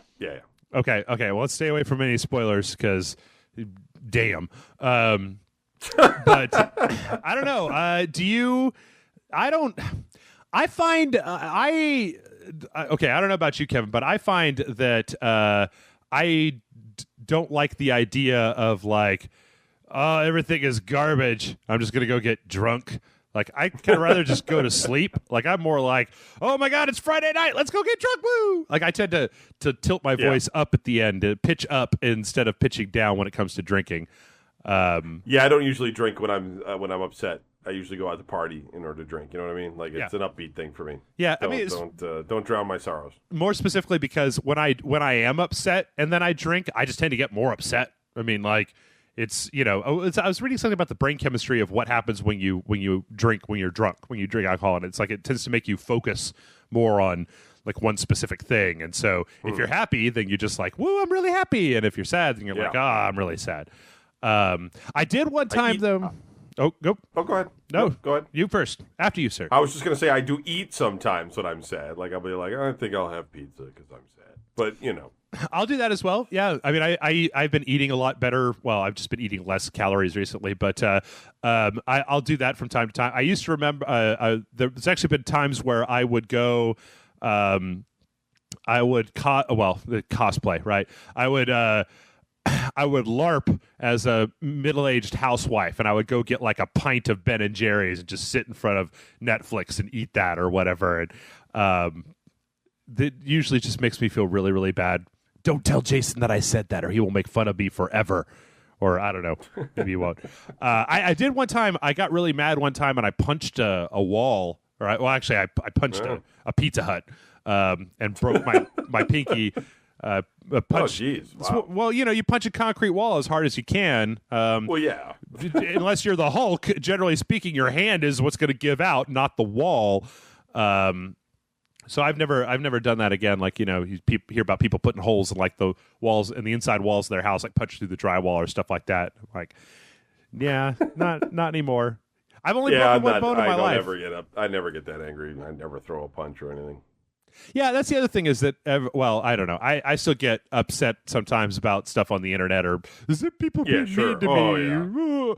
Yeah. But never, ever since I turned 30, I don't even have really the desire for violence anymore. It's not like I'm just like, I'm gonna beat the shit out of it. I mean, like, I don't know. When I was 20, my days of killing hookers are over, Kevin. That's right. That's right. I used to have the van, and it was a whole big thing, but not anymore. I've chilled out a lot in my older age. All right, next up, we've got a question from Greg. This is a long one. Greetings, Jeff, Jason, Grant, Nick, Kevin, John, Sparkle Fandango ladies, and to all this may concern. I don't know why it's taking me this long to write a letter to you all, seeing as how you've been going strong for a full year now. Congratulations on that, by the way. I enjoyed the entire 8+ hours of the live stream and was glad that some of my contributions to the games played were used. He was the one we were playing Red Dead, and we had to name a horse, and we took suggestions from the chat, and we ended up naming him Cauliflower Johnson. So first of all, I want to thank you guys for putting out such great content for all of us fans daily and wish you all great success in the coming years. Since your inception and before that spill, you've single-handedly got me reinterested in video games. I'm sorry. And through your recommendations and hilarious commentaries, I bought an Xbox 360 with games such as Red Dead Redemption, Dark Souls, Saints Row 3 and 4, etc. Growing up, I played a lot of video games, but stopped with the PS2 when I was in high school. Secondly, I might as well ask some questions on here for the podcast since that's kind of what it's meant for. Haha. This might be an old question, but I can't seem to remember you all discussing it on any of the numerous podcasts you've done in the past. I picked this one just for you, Kevin. In the past, there have been many video games deemed too violent and been blamed as the subject for grisly instances of shootings, murders, and many other sad happenings in our world. With the extreme popularity of games such as GTA 5, the Call of Duty franchise, Saints Row, and pretty much any first-person shooter, do you think that the media will continue to put blame on games like these, seeing as how millions of people are buying them and billions of dollars are being made from them? Thank you guys again for your amazing content, and I hope one day to be able to afford to give you guys money via Patreon. Greg, and then he has a PS that I could get to later. It was just an account thing on the website. So yeah, God damn it. Sorry, Kevin. Kevin, it has been a long time since we've actually gone over this question. And I know that you have a very specific relationship with this particular issue in the video games world. So we should start at the beginning by saying, well, I don't know. Why don't I let you take it away, Kevin? You want to talk a little bit more about this? About media taking a look at the violence of video games? Yeah. I mean, of course they're going to. And I mean, it's only going to get worse as games get more realistic and more... I mean, if television couldn't get a picture of a cop that looks like a real cop in a video game taking a bullet to the head in the most ridiculous way possible, and they could run that video over and over again on TV, it's going to freak out enough people that they're going to ask for legislation and all this sort of stuff to ban video games, and it goes on and on and on, and it never really stops. But I do think that since we've had a lot of shootings recently that are high profile and this kind of thing, that they're always looking for cause, and video games are always one of the first things they want to just throw on the fire in order to create the most sensationalism, because you have all of this. First of all, you have a whole bunch of people that are going to tune into it because they're concerned that their video games might get banned. Right. And then you have just a lot of content that you can use in media in order to show that. You know what I mean? Like, it's just, you can't show people having like arguments or stresses or anything, but you sure as heck can show the guy jacking somebody in Grand Theft Auto and, driving over a hooker or something. I mean, it's easy for the news to deal with that. I think, honestly, just so I can throw this in there really quick, I think the reason that we have all of these shootings going on is because people these days want to be recognized as being as a killer because of the whole social networking type of thing. Like, people are trying to rise up enough against the noise that is going on in people's lives with everything that's going on, specifically social networking and just the way the internet has turned on now, that in order to do so, they have to keep one-upping and making bigger and bigger noise, in essence, of shootings and things, so that they can have that kind of renown you say it's and be famous for that. It's kind of a chicken and the egg sort of thing, that we saw all of the attention that was paid to the people, like Columbine and stuff in the past, and that people see that and they're like, look how much attention has been given to those people. people know who their names are, and they show them on CNN for weeks and weeks at a time. And so, yeah, I don't think it's just fame. Like, I think fame is, a Kardashian porn tape. I think it's more like they want to hurt people, but they want to be recognized for it. They don't want to just shoot somebody and say, like, that, maybe they hate their parents or something, or they hate society, like they hate everybody. So they want to make as many people hurt through their actions as possible, and it has to rise up enough to be noticed on all of these social networks and news sites and everything. I say social networks, but I basically mean the internet in general, because that's what we don't pay attention to things for more than like a second anymore. I mean, the news switches, every second to something else. And so, yeah, they just are doing it in order to get like the most impact possible to hurt the most people. And I think that, it's not video games that drive that kind of thing. It's the same crazy people that we always had.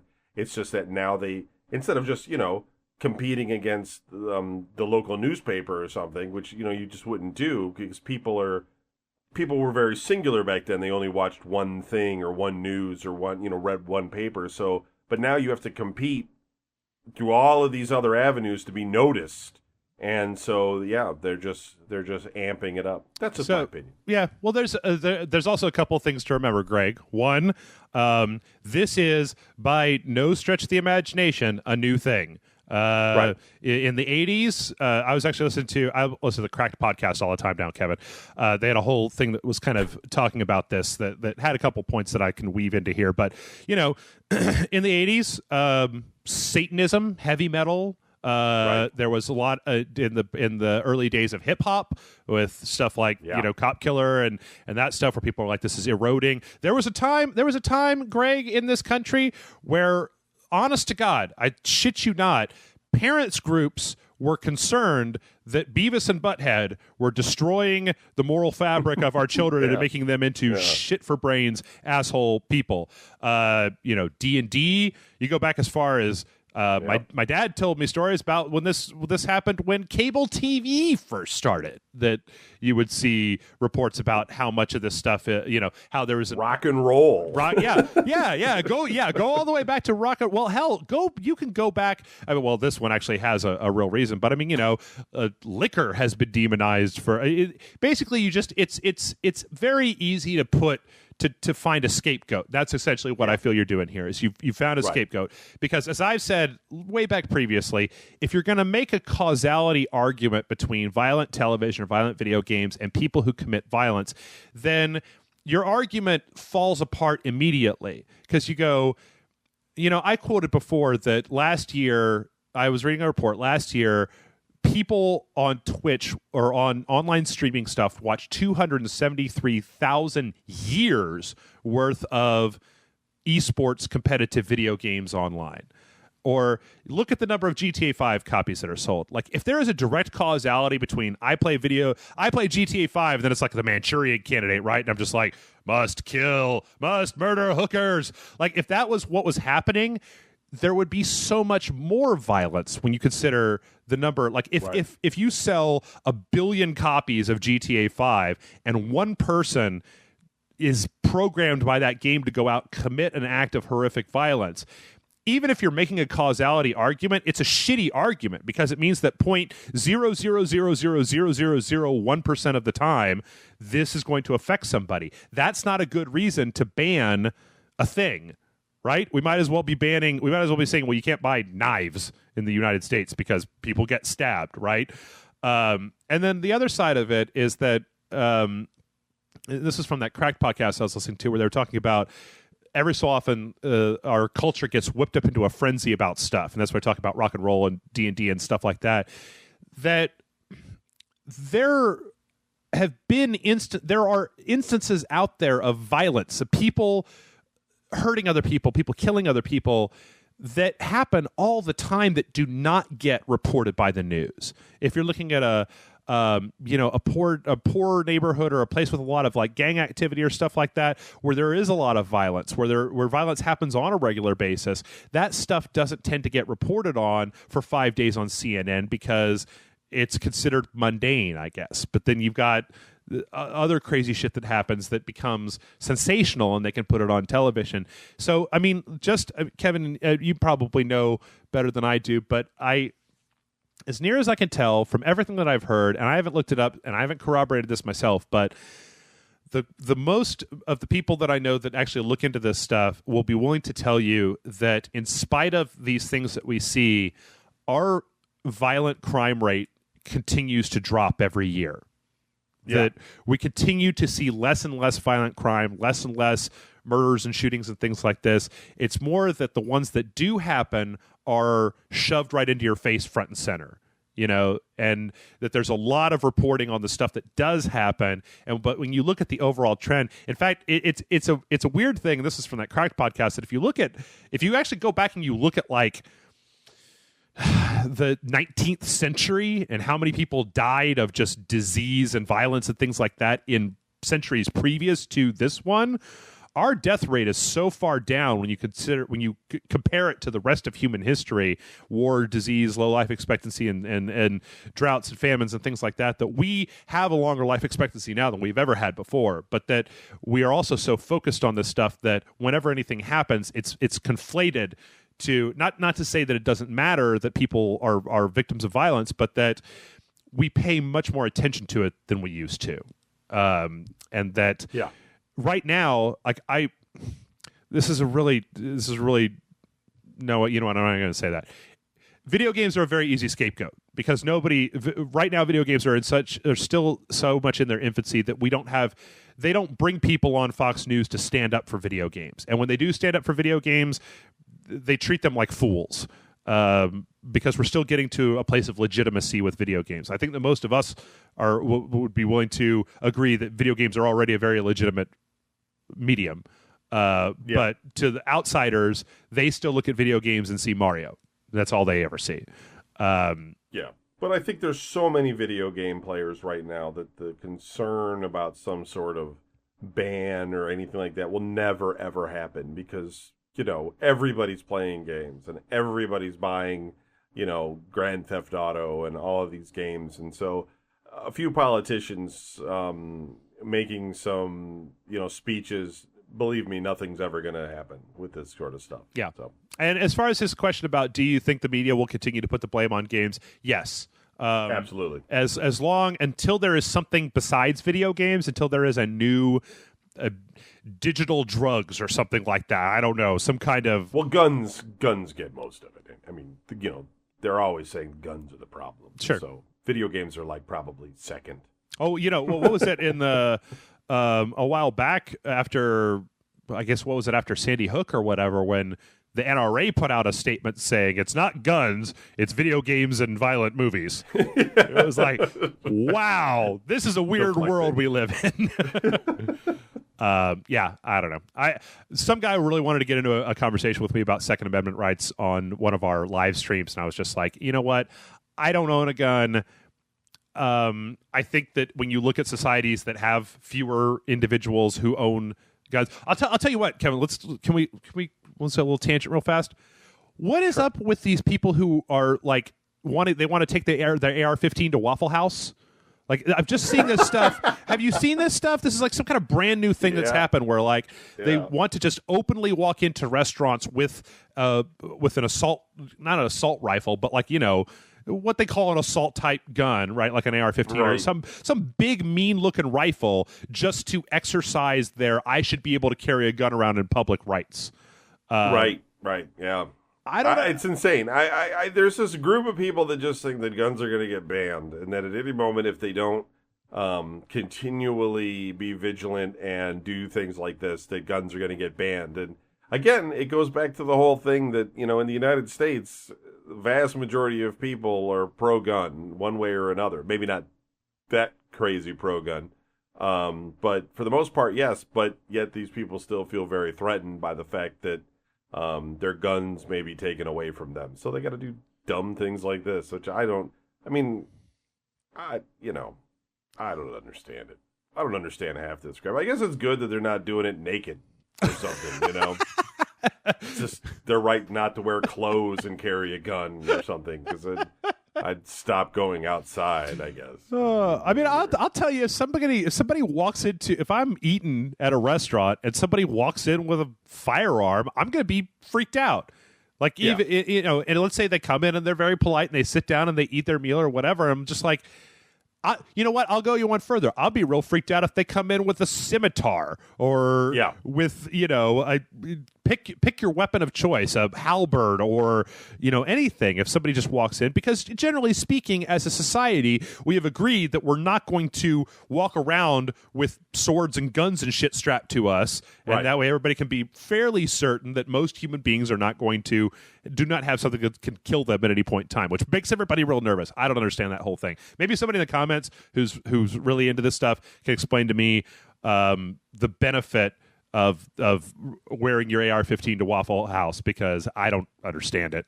All right, this one we kind of already answered, but I figured we could talk a little bit about it. This is from our friend MDS, who says, Dear Dongacles disciples, can you give a good valid reason for the growing list of game delays for the PS4? Seems to me that the game companies are only delaying the game to add in more lens flares and particles during explosions than actual gameplay. I say this because a 4 to 6 month delay isn't long enough to actually do anything game mechanic wise for the entire game. It's too much coding and pulling out complete scenarios, and it's too much coding and pulling out complete scenarios and reworking them. Whereas adding lens flares or particles is simply adding more coding into rendering. So the question is, are these delays justified for making the game better overall, or simply to allow for some minor graphical tweak? Or is it simply a move on Sony's part to stack their deck for a bunch of games later on after they find out what Microsoft exclusives are going to be? Thanks, and may your raging hard-ons last another year, MDS. Kevin, our fans are so concerned with the crotchal area of Rage Select in general, just generally speaking. They're really concerned. On the live stream, they're so concerned about me and my nether regions and what happens with my nether regions. All right, so I actually had a thought about this. Jeez. Tell me, need a life. I'm not going to judge. Hey, these are, you know what? I'm not going to judge. Tell me what you think about this. Like, do you think that it's maybe possible that with the fact that these games are being programmed for, because most of the stuff that's coming on the PS4 is coming on other platforms as well. Do you think the fact that we're moving into a generation which is more complicated as far as programming goes than the last generation, right? You've got more particles, you've got more AI, more stuff. That what we're seeing by these delays coming out is just people adjusting to a new development cycle. That they were like, well, it took us 12 months to make this game, so we're going to allocate 12 months to make this PS4 game. And that once they get to about month 6 of that development cycle, they go, oh shit, we're going to need like an extra 4 months to 6 months worth of optimization here at the end because of the complexity of these games, that it's just going to require more optimization? I don't think so. I mean, you know what? I'm a developer. I don't make games, but I can tell you that the tools get better year on year on year, and they get easier. Mm-hmm. What took you a mind-numbingly long time, a long period of time to like make something happen, the tools continue to make it easier and easier. And so I think that... and that may be one of the reasons why we see so many independent games, is because, with these game engines, and they continually get better, that it's becoming to anybody can make a video game. I mean, we're not there yet, but it gets there. And I think that they want to offer, a lot of games want to offer more content because you have the ability to do so and you have a lot more competition. I mean, the thing is that video games are kind of like, they're sort of like motion pictures in a way, in the sense that if you make it right, mm-hmm. millions of dollars. Yeah. If you do one thing wrong, not even $1 million. You know what I mean? Like failure. Yeah. So it's like it's either going to be huge success, failure, when you're talking about these big games. And so like they need to take the extra time because they really need it to be a hit. Otherwise, it's, people are fired. I mean, it's a colossal failure. Plus, I guess that would be, it does, it like, you imagine, okay, so MDS, let me put this to you. I get what you're saying, Kevin. I think this actually makes a lot of sense when you say that, like, okay, Arkham Knight was supposed to come out in, like, October of this year, right? So would Rocksteady would they be better served by putting Arkham Knight out in October, somewhat optimized, and then patching in patches later, or putting it out next year in March or, I don't know, April or June or whatever, and having it be perfect? Obviously, I mean, perfect. Yeah, obviously, because what's going to happen if they put a game out that isn't the best possible game that they can make with the money that they've got in October? What's going to be the day one headline? Arkham Knight is broken. Holy shit. Right. It's going to be a million videos on Twitch of here's all these bugs. It's going to be what's the company, what's the website that does all the like counting pixel stuff? It's going to be like, look at the frame rate on here. It's garbage, Right. And they're building franchise. It's not just one game. If you F up the next Batman, then the Batman that'll come after that people will be less likely to buy it because they'll have that sour taste in their mouth from the one that came before. Yeah. And, they have a lot more at stake now because games have become so, we kind of went over a wall because at one time, like back in the PlayStation days, like PlayStation 1, any piece of crap could be released. And if you made like, $100,000 or something, you had a good run with that game. But nowadays you spend so much to develop it that you can't afford that. You really got to release a game that's going to be either great or you got to get out of like, that AAA publishing and go to that Xbox Live or PSN game download. You know what I mean? Like the low cost game. Yeah. Because you're just not you're not a big boy anymore if you're releasing crap. Yeah. Also, although somehow there's a sequel to Homefront. But, also, it's also worth noting, sir or madam, I'm pretty sure this is a sir. I think I've seen him on the site before. That this isn't the first time that we've seen 4 to 6 month delays in video games. This whole generation's been lousy with, BioShock Infinite was supposed to come out in 2012. It came out in 2013. Watch Dogs was supposed to come out last year. It came out this year. Things get pushed all the freaking time. So it's more... 2 good examples of games that came out that were pretty good, though, that you just mentioned. Yeah. That when they did come out finally, they were really good. I mean, better to wait it out. There's enough stuff coming out anyway. I mean, there's a lot of good stuff coming out this year. You can wait for some of this stuff. I mean, don't get all bent out of shape. Yeah. Think about... you know what? I was just looking at a list of stuff that got delayed in like 2012. Aliens Colonial Marines was pushed back for more work. So, let's just hope that this doesn't happen for everybody. Yeah. All right, we got 2 more questions, one long and one short, and then we are done here. This next one comes in from Evan. Evan says, "Hey, Jeff and Kevin, I'm in the process of creating a website for myself and friends to aggregate our creative content together, i.e. webcomics, let's plays, and audio podcasts, almost like a cross between Penny Arcade and Rage Select. Everything is practically ready to start moving along, except that I'm trying to come up with a site to put it on. I'm familiar with the intricacies of posting to and running a WordPress, but I'm looking at other options too before I take out a domain from them. Every site on the internet plugs Squarespace, but its template options feel too static for how I want to set this up, almost like it's exclusively for people who sell boats and suits, and I don't really know much about HTML or Dreamweaver.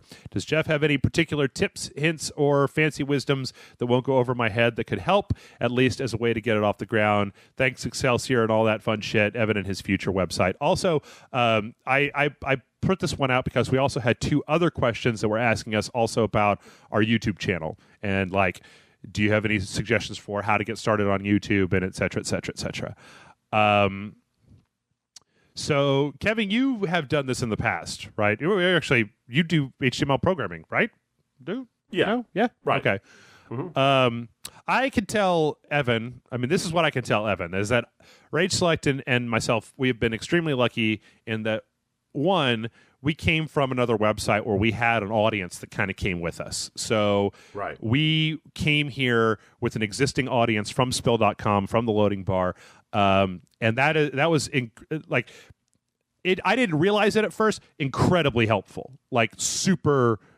It's so hard to get people up off the ground that we are still a year in, and I'm only now kind of seeing people who are coming to us just from our YouTube channel, and it's very hard to get noticed on YouTube with Let's Plays and stuff like that. As far as actually making a website goes, I'll tell you right now that I found the smartest person that I know and asked them to build my website for me, because I know enough HTML. I've made 2 websites, and Rage Select wouldn't have nearly as much. I mean, our whole website works on a phone, Kevin. I couldn't make that shit happen. I couldn't make our website run on your phone. It would be a miracle if it ran an Internet Explorer 4 if I made it. So what I would say, Evan, for that is, and I don't know, Kevin, maybe you have some more insight as far as like pre-made template type of stuff, is go find somebody else that knows how to build a website and either buy them a 12-pack or, if you have some money that you could throw their way or something, have everybody chip in $20 and give them a couple $100 or something like that. It really helps to have somebody who knows what the hell they're doing as opposed to trying to put it together yourself. I would just say that if you don't need a website, don't run one too, because most people are finding themselves on Facebook. Make a Facebook page for your outlet, and use some of the other utilities that are out there and promote that way. Because as Jeff will probably tell you right now, running a website means you got to stick a lot of content on it constantly in order to keep eyes on it, and that can be very time consuming, and you might not want to try and shove that much content on there all at once. It's rough. You really got to be constantly churning stuff out, and so sometimes it might be better not to run one, at least until you're big enough that you can support that kind of community that's going to be driving it, because you don't want to have a website and put all this time and stuff and 5 people are showing up. You know what I mean? One guy's just trolling you the whole time, telling you how terrible you are. That's what Facebook's for. That will happen. We started with just a YouTube channel. When we first started out, we were just like, we got a YouTube channel. Exactly. We're going to put stuff. We got a YouTube channel, a Twitter account, a Facebook account. We're just going to put stuff on there. Now, you lose some of the social aspect when you do it that way. You lose the comment section. You lose having like forums. But even now, I find that forums are less important than they used to be. We've got forums on our website. But what I'll tell you is this. One, Discus is wonderful. I think you should totally use Discus instead of having some kind of register on the site thing. I think that the day that I set our Discus comments to be able to accept guest input was great. And Kevin has told me this before. Kevin's advice to me before is no matter what you end up doing, and this may not be what you want to hear, but this is to the YouTube people as well, you just got to be consistent. You got to get a thing up, and it helps to get a thing up every single day, to have something new every single day. We work our ever-loving butts off, or at least I do, to try to make sure that every single day we've got at least one new thing for you guys to look at. Sometimes 2. And in fact, when we first started our second round of shows, Academy, Savage Tits, and Grant versus Game, we had more than we had. We're basically, first I wanted us to have 2 videos every single day, and then it turned out that people can't watch 2 videos every single day. That's too much. Yeah. So grow slow. I think that if you can find yourself, I love Patreon, and what Patreon has helped do for us is it means that we don't have to. I like Patreon as well. Yeah, we don't have to spend as much time scrounging for hits. We don't, like in the past, you've gotten into situations where as a website you have to engage with the kind of clickbaity stuff, right? You need sensational headlines to get people to your website. Stuff that when people post it on Facebook, it's going to be like, what is that? I want to know what that is. Or weird thumbnails for your YouTube videos that are going to make people click on it. And with Patreon, we're able to let our fans, they have supported us to a point where we're still always concerned about trying to get new people on the website, but we're not having to chase. We was described at one time as instead of having 1 million casual fans, we've got like 4,000 to 6,000 super fans, right? And of those, we've got a few hundred of them that are giving us enough money that we're able to continue running the website. I say make sure that you've got a Google AdSense account. Make sure that you've got, if you want to try some Amazon stuff or get yourself your own Squarespace partnership. But more than anything, I think that what's going to help people, all the people who ask this question in the long run, is if you're doing it because you love it, then even if you get 5 people that are going there every day, you just persevere, right? You're not going to be IGN out of the gate. You're not going to be GameSpot. You're not, or Giant Bomb or any of that stuff. You're going to be smaller, and try to go where the eyes are and just kind of grow organically as you can, and stay true to yourself, and make sure you're having fun doing what you're doing, and don't get overwhelmed by it. Go on YouTube, go on Twitch, go where the eyes are, go where people are hanging out, and just do good work. Just do stuff that you're proud of, because at the end of the day, even if nobody's looking at it, you have this body of work that you can point to and say, I did that, I'm proud of that, that's really great. If you do a bunch of stuff that's rubbish, then you'll just look at it and go, nah, it sucks, I don't know why I did it. You know what I mean? Don't do that to yourself. Just do good work, get it up there, and grow organically. And if it's good, people will watch it. Also, Kevin, once upon a time, Kevin said to me when we were first starting out with some of this stuff, he said, Jeff, sometimes you just have to put out what you got, because you can also sit there and work on one video forever. And that, I found it to be better for us, better for everybody involved, if, like, let's say that we recorded a video for Murdered Soul Suspect, and it was like, well, that was good, but it wasn't the best. Let's do it again. Well, that was pretty good. Let's do it again. It's better to just keep putting out a video, or at least as far as I'm concerned, it's better to put out videos constantly, because you're just going to get better at it. I mean, there's so many studies that have been done saying that, like, all of the people in the world who are the best at what it is that they do, they're the best because they just do it over and over and over and over and over and over again for 1 million hours. Yeah. And then suddenly, I mean, there's some kind of number, right, Kevin, where the scientists have found that it's like, once you hit 25,000 hours doing anything, you will be really good at it. Consistency is more important. I mean, just do it, get it out on time, do it in a consistent basis, and keep doing it, and you'll get better at it. But, make sure you're having fun. Don't come home after a all-night bender and be like, I got a podcast, and be all drunk and stuff. Sometimes you got to let that stuff go, but at the same time, set yourself up so that doesn't happen. Try and do the best you can. And just be consistent. Jeff's right. Ooh. Everything Jeff said's right. Also, never be satisfied. Never be satisfied.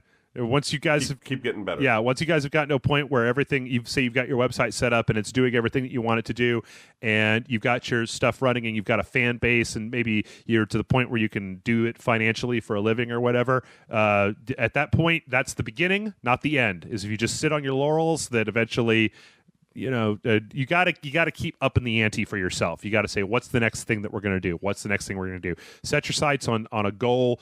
Like, I want to own a solid gold house, but that's like way in the future. I want a solid gold rocket ship, and my own pony. And so you got to keep doing new stuff if you want to get the pony and the solid gold rocket ship. Anyway, there you go. Yeah. As far as actually, like, how do you get an audience? I couldn't tell you that, because I was lucky enough to have at least enough of a base that came over to Rage Select when we started it, that we at least were able to start. We were able to hit the ground running. We never had to start from zero and work our way up from there. Have a very hot girl and have her wear low-cut stuff and pretend she's into whatever you're talking about, and somehow that makes people on YouTube have millions of dollars. Right. Once you don't have that, unfortunately, you'll have to just go with your talents that you do have and try and make that work. Once you get to any, if you get to any like size on YouTube, like once you get to any kind of normalization on YouTube, you will then look at those videos of some hot girl playing a video game that have like 6 million hits, and then you'll look at your video that has like 2,500 hits, and you'll go, fuck. I just can't sell out that hard. Yeah. So, yep. Hope that helps. And to all those people who wrote in, just keep on doing it. It also helps Kevin to find a niche. something that you don't have to find something that nobody else is doing, but something that fewer people are doing. Like at this point, I would say don't launch your website as some kind of hub for people who play Dota, because I got news for you. There's a lot of Dota out there. On the other hand, yesterday I went over and looked at a bunch of this one guy on YouTube that does a bunch of fighting game videos, and he was really good at fighting games. He just focused on that. Like Rage Select, we're more of a catch-all, trying to do a lot of stuff. I mean, we specialize in maybe I specialize in a little bit of Dark Souls from time to time. Puppets. And we have our puppets and stuff, yeah. This kind of all ties into our last question that comes in from Camille, or Camille, I can't tell, Camil. I'm sorry if I'm mispronouncing it, but I'm going to say Camille. Hey guys, I really love the website, and I think it's unique what you guys are doing. I was wondering, what could people like me do to make the community grow? I know the Facebook thing of sharing, but it doesn't seem to work very well after you've done it once. Maybe all listeners could go on a crusade to other video game websites and write in the comments or something. Anyway, I love the site, Camille. Please don't go to other video game websites and demand that the people who watch them come to Rage Select, or at least if you're going to do that, just like do it real nice. Don't be like, these guys are terrible, you should go over to Rage Select, because then we're just going to get an army of somebody else's fans on our website, just all over the place. I don't know, Ken. What do you think about this? What do you think people can do to? I mean, I was going to say, like, my thing has always been, go find somebody else who doesn't know about us. Like, not post on Facebook to your friends, but like next time you're hanging out with your friend who likes video games, go, hey, have you ever been over and seen this guy's website? He's got the puppets that drink and shit. And they'd be like, no. And he'd be like, oh, you go check it out. I don't know. Kevin, how do you promote your website? Not well. Not as well as you. I don't even run the website anymore. I started pushing everybody to Facebook. I gave up on the website. It was getting too expensive. Oh, really?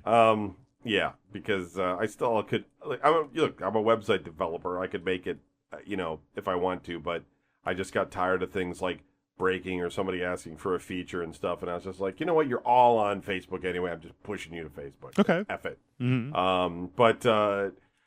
No, I know what you're saying. I know what she's asking, and the thing is that I'm not sure that works. I've told people to do that too. I don't think I've never met anybody that was like, well, I had this buddy and they were listening to it, and I decided I'd listen to it too. I mean, maybe I've had somebody do that before, but I don't think that's necessarily it.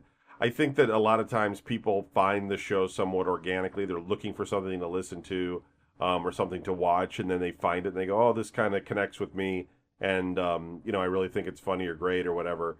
And I think that the best thing that, people could do that are part of your community is be more accepting of the people that are already in the community. Keep the audience that you have. Mm-hmm. Don't be a bunch of trolls and get into stupid arguments about things, or, make the community unfriendly. Mm-hmm. Because, the one thing you probably want to do, especially with, Rage Select and everything, is to have a sort of a nice community of people, that want to hang out and party and laugh together and everything, and contribute where they can when you're asking for those kind of contributions. And you don't want to have that trolly internet world of assholes. Yeah. Sorry, I don't mean to swear, but basically, that's... You don't mean to swear on Rage Select, Kevin?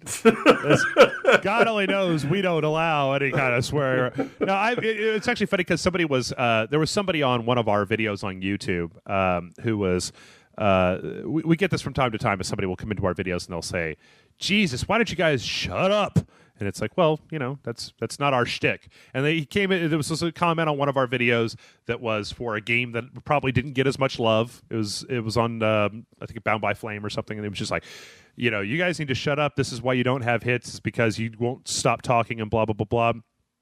And back let's call it 6 months worth of shows ago, I said to our fans, I said, whenever anybody goes into a comment thread and they don't like what it is that we do, they're entitled to that opinion. They can not like what we do. That's fine. Sure, I say, you're never going to argue somebody who doesn't like a thing into liking a thing. I think it's better just to say, like, when you see somebody that says something negative about us on a comment section or on a video or YouTube or Facebook or whatever, don't argue with them. Just say something nice about us, just balance it out by saying something that you did like about it, because you're never going to, I don't know, Kevin, in your lifetime, have you ever managed to argue somebody into liking something that they didn't like? Because maybe a TV show or something, but very rarely. Yeah. You know what I mean? Like, you got to sit there and really explain your case, and then you can bring them around to it. But I know what you're saying. It doesn't work. Yeah, it's very I think difficult. People are sharing their art and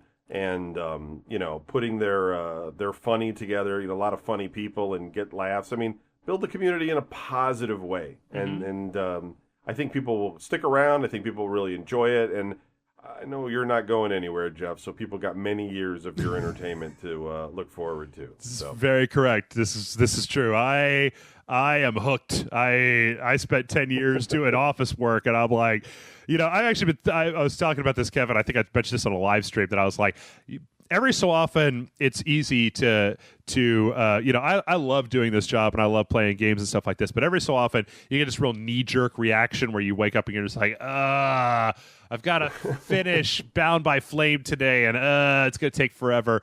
And so I've been thinking about every Sunday night or Monday night or something like that, go and get a part-time job at a fast food restaurant for one shift in a week, right? Go in and work the fryer at Whataburger from 10 p.m. until 3 a.m. on a Friday night when everybody's getting out of the bar. And then the rest of the week is just going to be I love my job. I love it so much. Yeah. Right. Exactly. But I mean, as this person's question, I don't really know. I think that, just if you like us, I say just keep watching, keep watching and having a good time. And you can tell people about it from time to time on Facebook or on Twitter or whatever. If somebody asks you if the show, you can recommend it to them. But it's very difficult these days to grow, and we have some plans that we're going to try to do over the next 6 months once E3 is done, that's our next big hurdle, to try to kind of push stuff forward a little bit more. Right now the main problem is just time. I do this 24 hours a day, pretty much, or I sleep, eat, and run Rage Select, and then I drink on Friday nights, and that's about all I do at this point. So at some point, maybe we'll get to a point where I can hire somebody. But anyway, I think that's it for the week. Kevin, we talked very briefly. Do you want to throw some pimpage out to your Facebook page? You could, pick up Retro Magazine. Go to readretro.com. Oh, yeah. And how's that going? Support those guys. I don't know. Apparently, I have the most popular article in the magazine, and as much as I try to stop writing for the magazine, the guy that I'm friends with, he ropes me back in. No, I have fun writing for it, but this last month, they asked me to write about platform games, and what I do is I write about tropes in video games and sort of make fun of how things are, set up in weird ways, like who puts the treasure chests in all these weird places in castles. Okay. You know what I mean? And so, but with platform games, you can't really do that. Everything in that game is weird. Mm-hmm. There's nothing that you can really point out and be like, why does the plant come out of the sewer and try to eat me? It doesn't make sense. Right. So I was trying to basically avoid this past issue, but I still ended up writing something that I think was pretty good. Mm-hmm. But anyway, readretro.com. There's a sample on there you can check out, to download to see what the magazine's like. Sean Baby's on there. There's a bunch of really good writers and editors, and the website itself also has content, so it's worth checking out. Cool. Very cool. Well, that's our show for the week. If you want to send your questions in, mail@rageselect.com is the email address. That is mail@rageselect.com. Hopefully this will be going up on Sunday directly after our live stream as usual, and if it is, and you've been over here long enough, should say come on back tomorrow. As all next week we're going to be trying to do E3 coverage. We spent this entire week front-loading content so that we could just concentrate on E3 next week. But that doesn't mean that we're not still going to have daily videos for you guys every single day, in addition to hopefully the streams of stuff from E3 and podcasts every day talking about what we're able to see. Kevin, as always, thank you so much for coming on. We'll have to do this. Absolutely. We'll have to not wait so long until the next time we do this. Says I looked at it was about 4 months ago. But if you'll excuse me, I have a date with Lone Star. It's time. It's Friday night. It's time. Get your drink on.